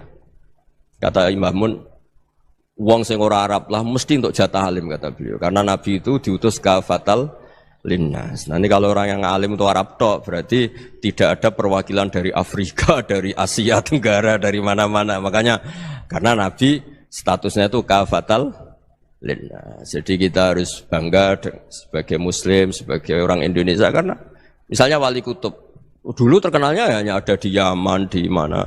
Ternyata pernah ada juga di Indonesia dan seperti Habib Abu Bakar Segaf Gresik. Jadi ya artinya kan tetap orang Indonesia meskipun beliau dzurriyyah Rasul kan ya sudah orang apa? Orang Indonesia. Dzurriyyahnya Habib Ali Simtuduror sekarang di Solo. Jadi Indonesia juga dapat alawin banyak dari Sadatinal Alawin juga banyak. Jadi saya mohon barokahnya ngaji seperti ini. Melihat orang lain tuh gampang, bayangkan tuh kalau anak kamu. Makanya Nabi nanti kalau nggak percaya lihat di Hikam nomor 15 di kitab saya itu. Di situ dijelaskan oleh Hikam, jangan-jangan semangat Anda pada orang yang maksiat, pada orang yang keliru supaya dihukum itu karena kebetulan itu udah anak Anda, itu udah keluarga Anda. Coba kalau itu keluarga Anda. Makanya kalau saya guyonan di Jogja itu ada pembantu mecahkan piring terus dimarahi majikannya. Saya mesti guyon gitu. Pasti itu pembantunya tidak cantik. Kok bisa, Gus? Andai kan cantik dan kamu senang mecahno piring satu, piring 1000 ora iso ngamuk. Ternyata ngamuknya itu karena mecahkan piring apa karena plus tidak cantik? Coba jawab para lelaki ini. Kamu marah sama orang maksiat tuh karena maksiat karena plus itu udah anak Anda. Bayangkan kalau itu anak Anda. Itu hebatnya Rasulullah SAW. Karena kita yang salah pun kadung umatnya, Nabi tetap ngasih fasilitas syafaati li ahlil kabair min ummati. Kayak apa baiknya Nabi? Tidak ikut maksiat tapi ikut fasilitasi ngasih syafaat. Loh kalau li ahlil ibadah kan wajar. Nabi ketika ini syafaati li ahlil kabair min ummati. Ya karena tadi logika yang dibangun Rasulullah itu logika yang luar biasa. Kita semangat orang lain kena hukuman itu karena kita tidak punya ra'fah, tidak punya rahmah. Coba kalau Rasulullah yang bil mu'minina ra'ufur rahim, semangatnya itu mendoakan supaya tobat, mendoakan diampuni. Dan itu juga yang diperintahkan oleh Allah Subhanahu wa taala, wastaghfir li dzambika walil mu'minina wal mu'minat. Ya semoga barokahnya ngaji ini, barokahnya Habib Ahmad, barokahnya Maulid Simtuduror, barokahnya semua kitab madaih tiba berjanji semuanya, barokahnya Ikhya, barokahnya Said Muhammad, barokahnya guru kita semua, Mbah Maimun, bapak saya. Kita ini ngikuti manhaj, ya, ngikuti apa? Manhaj. Saya sering didhawuhi Mbah Mun, kenapa ihdinas siratal mustaqim bukan siratoka? Bukan jalan engkau ya Allah. Karena Allah itu enggak bisa kamu tiru. Allah itu tidak tidur, tidak makan, tidak kesel, tidak capek. Yang bisa ditiru itu siratal ladzina an'amta alaihim. Yang bisa ditiru manusia ya niru manusia. Karena Allah itu tidak bisa ditiru, makanya ihdinas siratal mustaqim siratal ladzina. Dan niru siapa? Niru guru-guru kita. Termasuk niru cara pandang. Jadi misalnya ada orang awam di rumah itu hanya delok reng, delok tikus liwat, itu kan kayak nganggur. Ora tahajud malah mendelok reng. Melihatnya jangan gitu. Huwa tarokal ma'asiyah. Dia di rumahnya tidak dugem, tidak kemana-mana. Dia berarti malam itu tarkul ma'asi. Tidak nyopet, tidak garong, tidak ke tempat maksiat. Susahnya apa sih husnudzon? Jadi jangan lihat huwa tarkut tahajud, huwa tarokat tahajud, wa taroka qiyamal lail. Oke ya, namanya orang begitu ya tidak tahajud, tidak qiyamul lail. Tapi susahnya apa sih kamu bilang huwa tarokal ma'asiyah? Dia juga meninggalkan maksiat dan tarkul maksiat itu ibadah. Supaya orang tuh gampang lah husnudzan sama orang muslim. Ini orang mukmin, orang yang luar biasa. Di mata Allah itu orang yang luar biasa. Kayak tadi Imam Ghazali, kalau saya ketemu orang muslim kemudian dia tidak pernah baik, gimana? Kata Imam Ghazali, ma min muslimin illa wa islamuhu ta'ah. Tidak ada orang Islam ketika dia mentasdihkan Allah dan Rasulullah, berarti dia juga punya taat. Ya ini latihan saja, sing iso nglakoni Habib Ahmad kula namung cerita mawon. Kula cerita secara akademik, saya punya kitab, saya baca dan alhamdulillah kita paham barokahnya para guru dan supaya terbiasalah. Sebaik-baiknya ibadah husnudzon billah wa husnudzon bil mu'minin. Soal tidak cocok ya diilmoni tadi ya, namanya enggak cocok ya jangan sering ketemu. Seperti Rasulullah SAW, beliau karena sangat mencintai Sayyid Hamzah, ketemu orang yang pernah begitu sama Sayyid Hamzah ya beliau secara basyariah tidak siap. Tapi beliau secara cara bahasa sekarang, secara profesional, kalau beliau seorang nabi dan harus menerima tobatnya siapapun ya diterima. Saya meskipun dengan A, B gak cocok karena dia begini-begini sama saya, tapi saya ingat dia sholat, dia baca sholawat, dia mencintai Rasulullah. Ya kita hormat. Ya soal gak cocok ya di manage tadi ya. Zuruhiban tasdid huban. Kalau gak pati cocok ya jangan sering ketemu bawaannya enak nanti. Ya semuanya itu diilmoni lah. Makanya ngendikane Ma'ruf Al-Qurhi ada yang baca Al-Kharqi, mangqala fil yaumi salasa marrat aw marham umat Muhammad kutiba minal abdal. Karena semangat mencintai siapapun satu hari sering baca marham umat Muhammad, wa ma asli umat Muhammad, wa ma tajawaz an ummati Muhammad. Itu mesti kutiba minal abdal. Dia pasti termasuk wali abdal. Maksudnya semangat mencintai. Ya dilatih lah. Misalnya Indonesia Power atau PLN, andai kan tidak ada PLN itu kayak apa? Orang nggak bisa ngaji, tidak bisa aktivitas, ya barokahnya ada PLN, barokahnya jasanya. Kita sadar, tidak semua kebaikan kita ini memenuhi keinginan orang banyak. Orang banyak ingin listrik, ingin saluran apa, dan itu kadang yang mewujudkan orang lain atau kelompok lain. Ya karena itu manfaat ke orang lain ya kita doakan. Karena khairun nas anfa'uhum linnas. Sehingga kita terbiasalah ngakui orang lain. Seperti semangatnya Rasulullah SAW, semuanya itu didoakan, semuanya diinginkan kebaikannya. Bahkan Nabi gak putus asa sampai di akhirat. Ketika Nabi lain sudah putus asa karena sudah akhirat, sampai dimintai syafaat semuanya bilang nafsi, nafsi. Karena merasa semuanya enggak punya nyali di depan Allah. Karena ini sudah akhirat, sudah finish. Tapi apa Rasulullah? Analah. Ya sudah, saya sanggup mensyafaati kalian. Terus kata Nabi, fa'atiyal arsya. Saya mendatangi aras, fa'akhiru lahu sajidan, saya sujud. Wa ahmaduhu bimahamida allamaniha rabbi. Kemudian saya tetap muji Allah dengan pujian yang terus menerus. Padahal sudah di akhirat, sudah finish. Nabi dimintai syafaat masih sanggup. Karena Nabi tahu, akhirat tidak bisa mendikte Allah. Tidak bisa Allah terus bilang, ya Allah ini akhirat loh, engkau sudah tidak boleh mensyafaat. Tidak bisa. Allah tidak bisa diganggu akhirat. Allah tidak boleh dibatalkan rahmannya oleh akhirat. Allah tetap rahman rahim abadal abad. Dan Nabi tahu itu.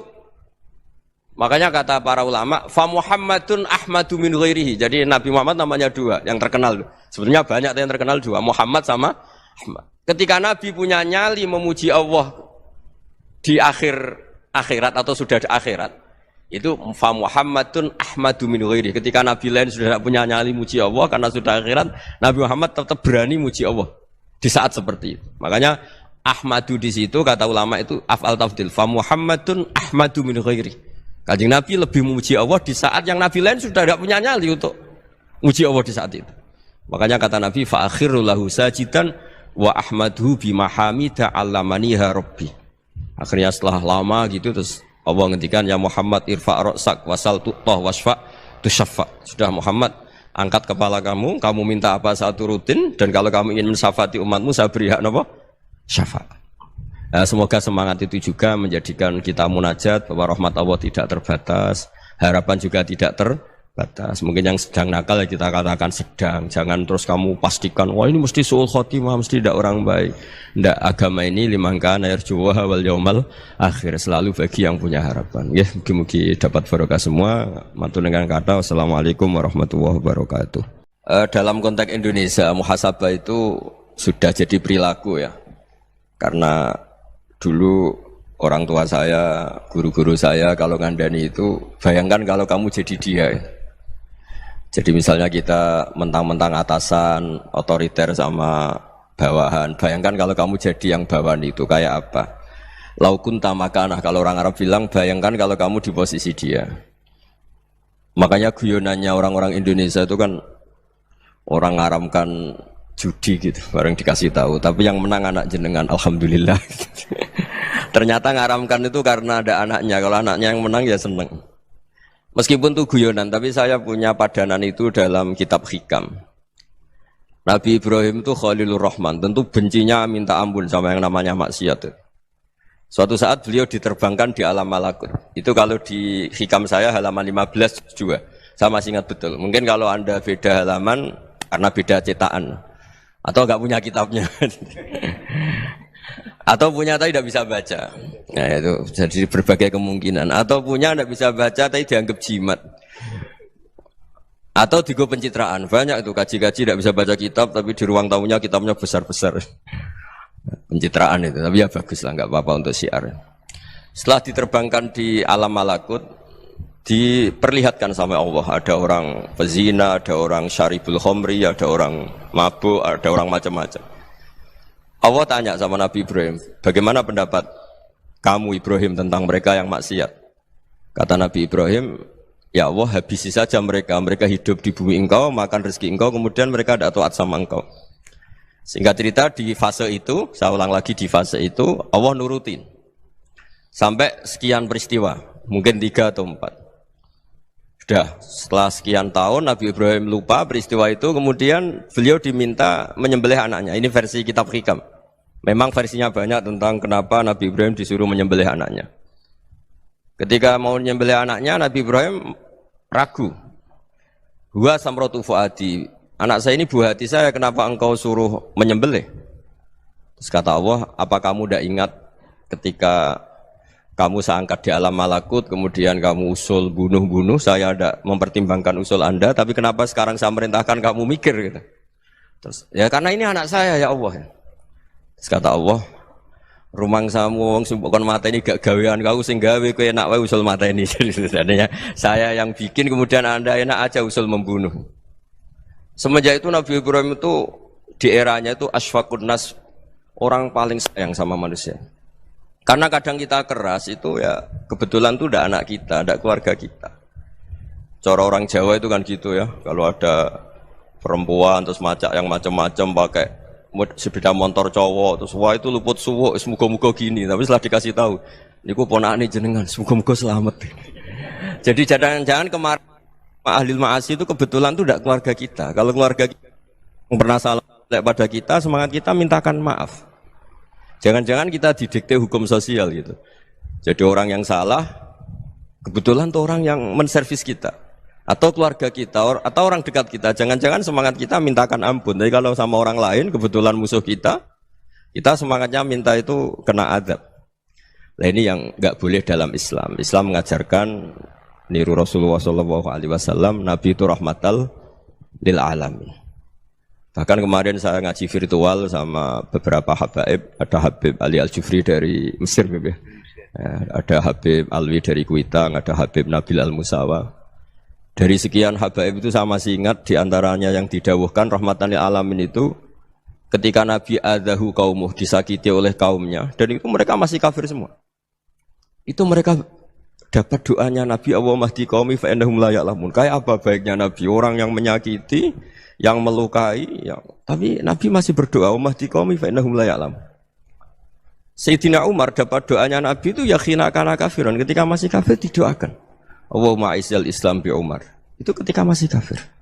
Itu pelajaran bagi kita bahwa yang sedang tidak cocok pun itu berdapat doa kita. Ya doa supaya kondisi kita baik, hari tambah baik. Karena agama ini, saya berkali-kali bilang, limangka nayarjuwa hawal yawmal akhir. Agama ini diperuntukkan bagi yang selalu punya harapan pada Allah Subhanahu wa Ta'ala. Saya cerita muhasabah ini tentang hubungan kita dengan Allah. Di Indonesia itu banyak orang fasik, banyak orang nakal. Ya di mana-mana orang nakal itu ya mayoritas, wa aksaruhum fasikun. Tapi berkahnya harapan. Mungkin saya kira nakal sok benda, mungkin saya kira sholat sok ben sholat, mungkin sekarang belum sakhok, belum dermawan, suatu saat dermawan. Barokahnya itu kefasikan ini dianggap sementara, sedang fasik, sedang tidak benar. Karena kiai-kiai kita, para guru-guru kita, para habaib utamanya itu mesti bilang semoga husnul khotimah. Nah, barokahnya doa itu, semoga husnul khotimah itu menjadikan satu pola sosial. Yang sedang fasik ini masih diharapkan jadi lebih baik, jadi lebih. Sehingga kita tidak ngambil sikap ekstrim, ya ingin menghabisi atau ingin mengadili, tidak. Karena selalu kita punya harapan. Dan agama ini limangkan erjuwo hawal yawm akhir. Bayangkan itu kalau yang nakal itu anak kamu. Pasti kamu nggak ingin kan langsung dapat azab, dapat apa. Padahal kita semua jadi tokoh ini abul kulli, bapak dari semuanya. Sehingga ketika Rasulullah SAW jalan-jalan kemudian melihat perempuan sedang menyalakan api. Kalau apinya mati ditiup, anaknya dijauhkan. Nanti kalau sudah jauh dari api, anaknya digendong lagi. Terus kata Rasulullah, matur ke semua sahabat, Aro'aitum anna hadih tarihatan waladaha alan nar. Apa kamu berpendapat bahwa perempuan ini akan melemparkan anaknya ke neraka? Tidak ya Rasulullah. Tidak akan seorang ibu melemparkan anaknya ke api. Terus kata Rasulullah, Allahu arhamu min hadih biwaladiha. Allah lebih rahman, lebih rahim dibanding orang tua ini kepada anaknya. Ini yang harus kita kenalkan terus, kita kampanyakan terus, supaya orang hubungannya dengan Allah itu nyaman, asik. Sehingga dengan demikian selalu ada harapan bahwa yang sedang nakal ini suatu saat tobat. Kita tidak boleh menghukumi pasti begini, pasti gini, itu tidak wilayah kita. Itu juga yang dicontohkan Rasulullah SAW. Secara lahir Nabi itu nggak berkenan sama Wahsy, karena Wahsy itu salahnya salah fatal karena membunuh ahabban nasi ila Rasulillah, yaitu membunuh Said Hamzah. Jadi ketika Wahsy tobat, Nabi itu nerima tobatnya. Dan ketika beliau dengan basariyahnya agak siap ketemu Wahsy karena harus ingat Said Hamzah, basariyahnya diturutin. Oke, kamu iman, saya turutin, tapi jangan sering ketemu saya. Karena kalau ketemu kamu, saya masih ingat sama paman saya, Said Hamzah. Kita bisa ngelola seperti itu. Kita tidak cocok sama orang, bagaimanapun mereka umat Rasulullah SAW, kita tetap mencintai mereka. Misalnya kalau beda agama, mereka sama-sama orang Indonesia, kita mencintai mereka atas nama warga Indonesia. Tapi kalau misalnya potongannya ora cocok, beda kultur, bawaannya itu mangkelno cara Jawa, ya bisa diilmoni, jangan ketemu. Wong sudah tidak cocok, ingin ketemu nyari solusi, roh ini tok seneng itu kan ya repot itu. Ya sudah kalau nggak pati cocok ya jangan sering ketemu. Dan itu kita bisa memanage seperti itu tuh bisa. Saya berkali-kali cerita tentang Imam Syafi'i. Kalau dikasih tahu ya Imam Aba Abdillah, panggilannya Imam Syafi'i, tetangga anda ini ternyata banyak yang nggak senang anda. Jawabnya beliau senang. Ya bagus kalau nggak senang saya, ndak utang saya katanya. Jadi gara-gara sampean seneng aku ngatur aku ini kan. Dan mungkin sampean rasa seneng kan ya enak. Jadi hidup itu dianggap happy. Kalau seneng ya teman silaturahim, kalau nggak seneng ya nggak bakal utang gitu. Baru kayak seneng itu nggak ganggu. Gitu. Jadi dulu itu orang bisa ngelola seneng nggak seneng itu bisa. Karena ada kearifan hubungan dengan Allah Subhanahu wa ta'ala. Hidupnya selesai karena masyghul bi dzikrillah. Mereka sibuk dengan Allah. Makanya kata ulama-ulama tasawuf, kamu jangan melihat manusia perilakunya, tapi kamu juga harus ingat yang gerakkan semua itu Allah Subhanahu wa ta'ala. Dengan demikian kita farah, kita senang. Makanya Nabi kalau ngutus Anas bin Malik kemudian enggak kesampaian yang diinginkan karena Anas main, ketika garwa-garwani Nabi agak tersinggung, Nabi andaikan Allah menghendaki yang saya inginkan kesampaian, pasti itu kesampaian. Jadi dianggap kegagalan Anas enggak manggil yang dituju Nabi itu ya kersane Allah, ya enteng saja. Sayyidina Ali lebih parah lagi yang dialamin. Itu dalam beliau kalau dipanggil itu enggak cepat-cepat ke sana. Ketika ditanya, kenapa kamu tak panggil enggak cepat ke saya? Amin tu ukubatak. Karena aku tahu engkau orang baik. Orang baik itu pemaaf. Jadi makanya orang-orang soleh dulu itu bodoni itu. Makanya sekarang kalau ada orang bodoni itu mesti bidik orang soleh. Kalau orang-orang soleh itu kakean husnudzon akhirnya sering dibodonin. Abdul bin Umar itu masyhur itu. Kalau ada budaknya sering sholat, sergap sholat itu dimerdekakan. Akhirnya enggak sholat pun pura-pura sholat. Akhirnya juga dimerdekakan. Ketika ditanya, kenapa engkau merdekakan? Padahal mereka sholatnya menipu engkau, kata pembisik-pembisik itu. Man khoda'ana lillah in khoda'na lah. Dia nipu atas nama Allah, berarti saat tertipu juga atas nama Allah. Enggak masalah dong, semuanya demi Allah Subhanahu wa ta'ala. Jadi ketika kita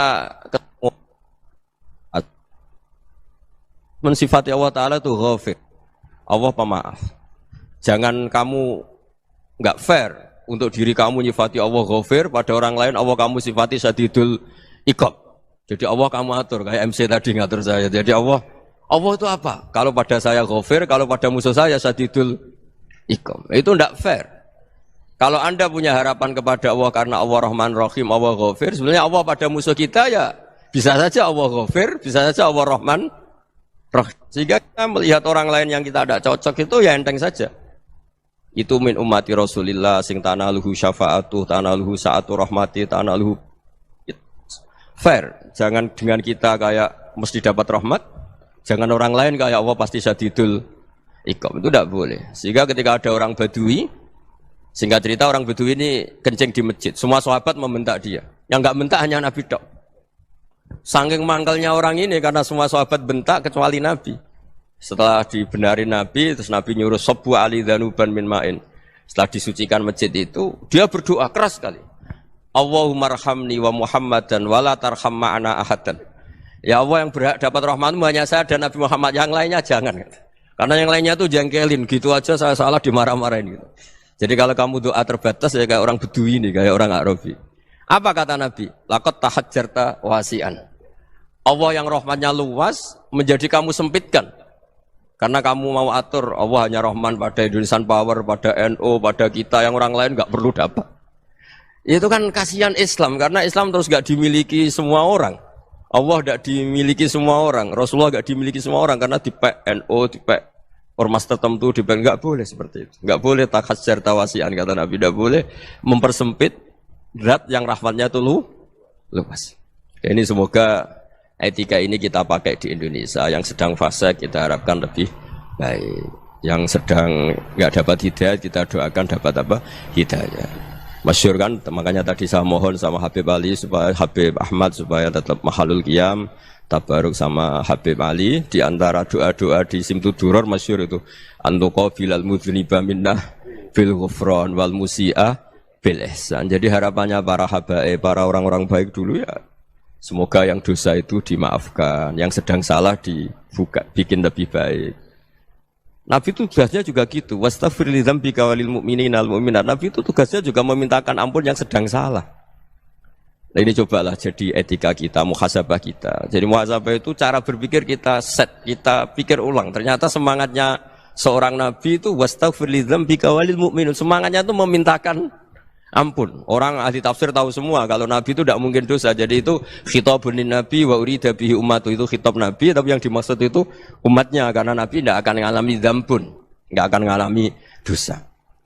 Sekarang enggak, kadang-kadang kita ini kalau orang lain salah itu semangat.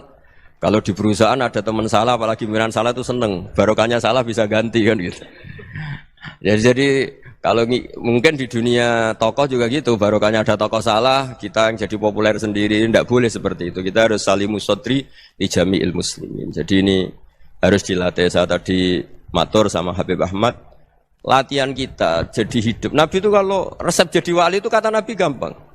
Kata Nabi, kalau kamu ingin disenangin Allah, ya sudah.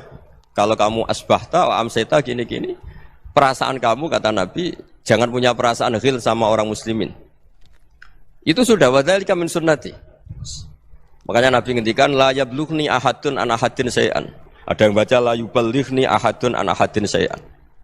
Seseorang jangan melaporkan ke saya tentang salahnya yang lain. Fa inni akhruju ilaikum wa ana salimus sadri. Karena saya ingin ketemu sampean semua dalam keadaan salimus sadri, tidak punya perasaan apa-apa. Karena kalau nurutin membisik, nurutin informasi itu ya repot, karena orang pasti sepihak. Ada kiai yang top, datang ke kampung-kampung ning desa-desa. Kata yang seneng itu punya akhlak. Wah itu bagus orang besar datang ke kampung-kampung. Kata yang enggak seneng, wah itu jobnya kiai kecil kok diambil, itu kan ya kasihan itu kan sudut pandang. Makanya saya sering bilang, akal kita ini cukup untuk mentasdik Rasulullah SAW. Meskipun perasaan kita kadang orang Jawa itu beda. Saya berkali-kali bilang sama peneliti dari Jogja, kenapa sih Gus para nabi itu kok poligami istrinya banyak? Nabi Dawud katanya itu berapa? Nabi Sulaiman malah jumlahnya agak terbatas.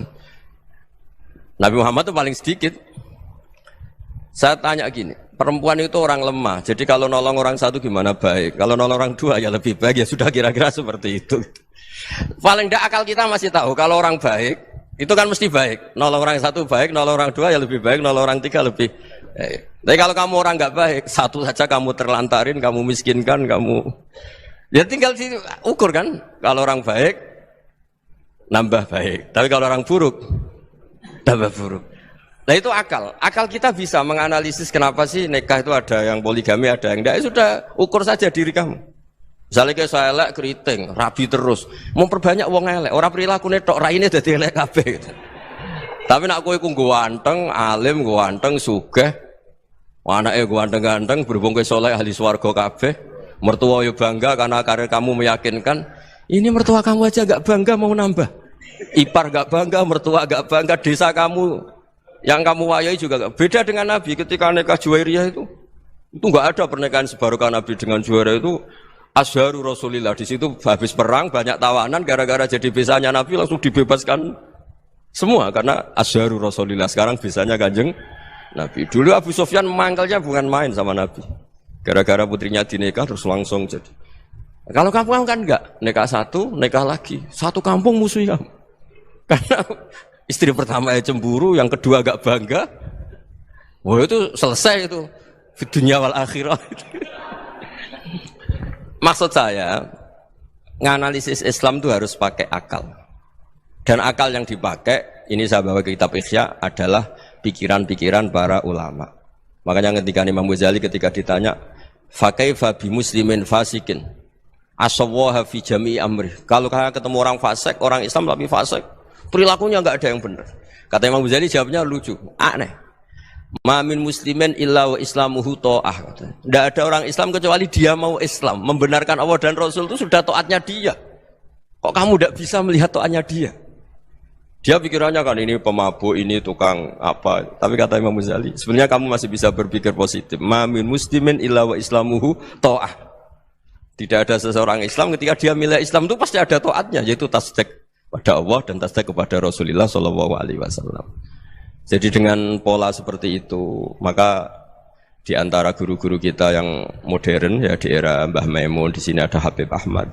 Habib Salim syair yang sering dibaca beliau adalah ada orang munajat sama Allah, ini cerita munajat. Itu orang itu ngendikan gini. Ana mutnibun, ana mukhtiun, ana asi. Huwa rahimun, huwa ghafirun, huwa afi. Ya Allah, saya mukhti, saya orang yang salah. Ana mutnib, saya orang yang dosa. Ana asin, saya sering maksiat. Tapi engkau ya Allah, engkau ghafir, pemaaf. Engkau rahim, maha pengasih. Engkau afin, yang mudah memaafkan. Terus kata orang ini, ya agak kurang ajar, tapi saking senengnya sama Allah. Qobal tuhunna salasatan bisalasat. Ya gini saja ya Allah, sifat engkau diadu dengan sifat saya. Engkau Tuhan, Gusti, enggak boleh kalah katanya. Terus wasatahliban ausofu ausofi, dan engkau pasti pemenangnya gitu. Jadi ada orang rayu Allah dengan cara seperti itu ya ada ya. Saya ini manusia, salah saya banyak. Engkau ampunannya banyak. Engkau Tuhan, Gusti, enggak boleh ampunan Anda, ampunan engkau kalah dengan salah saya.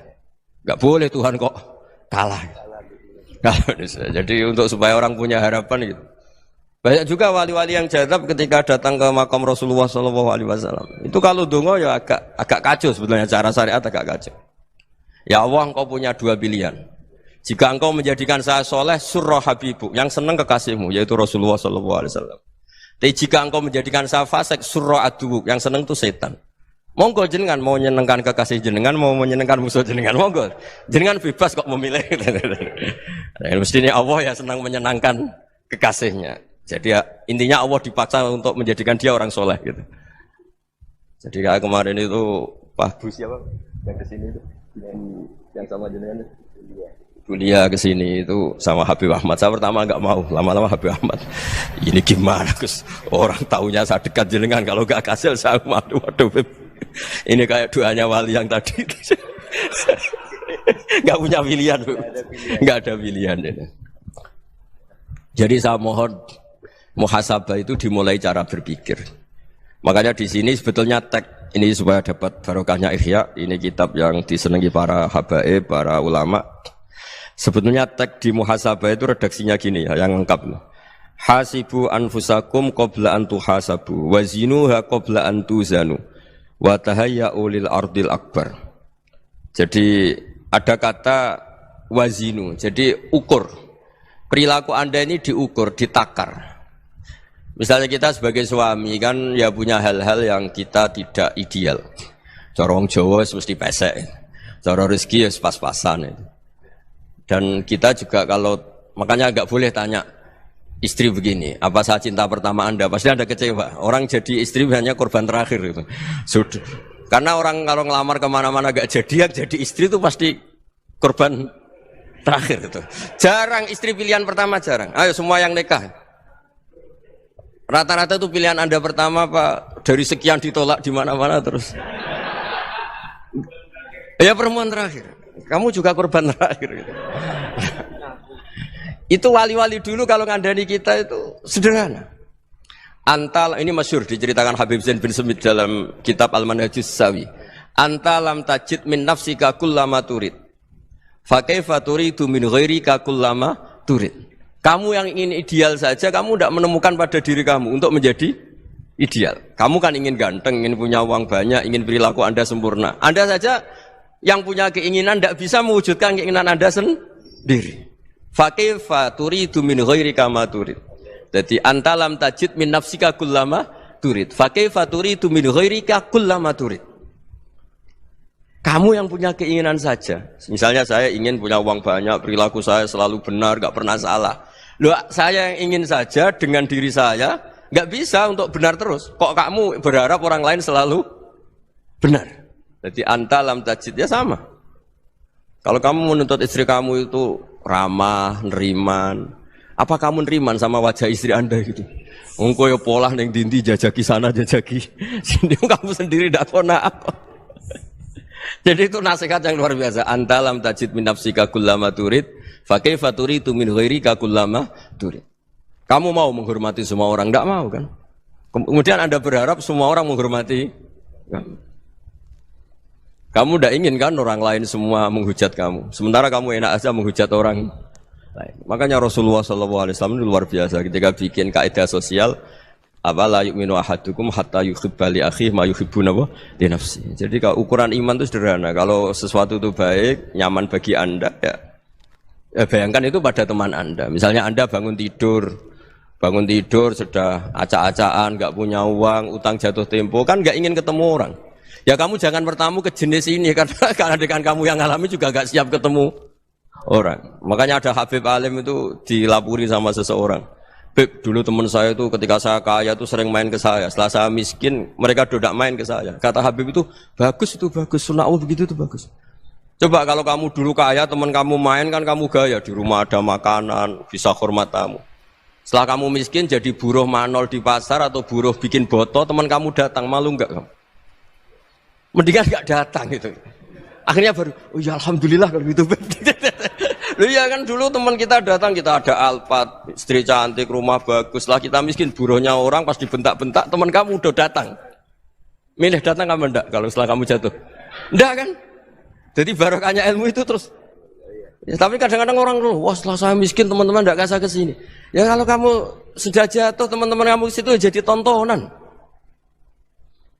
Ya mulai sekarang cara berpikir itu dirubah. Dulu yang namanya kiai itu kalau diundang orang itu ya agak-agak senang. Semenjak saya itu agak rubah. Mengundang kiai, ngatur kiai itu tak haram-haramkan ya ada lumayan lah sekarang itu sudah mulai agak beretika. Dulu itu ngundang tuh tanggalnya ditentukan, jamnya ditentukan. Enggak mikir apa kiai saat itu nganggur, enggak. Punya wadifah, enggak. Dia milih tanggal yang dia nganggur, enggak mikir pas itu kiainya nganggur apa, enggak. Ya saya hanya cerita aja, kamu tersinggung ya monggo, boten nggih monggo itu kan.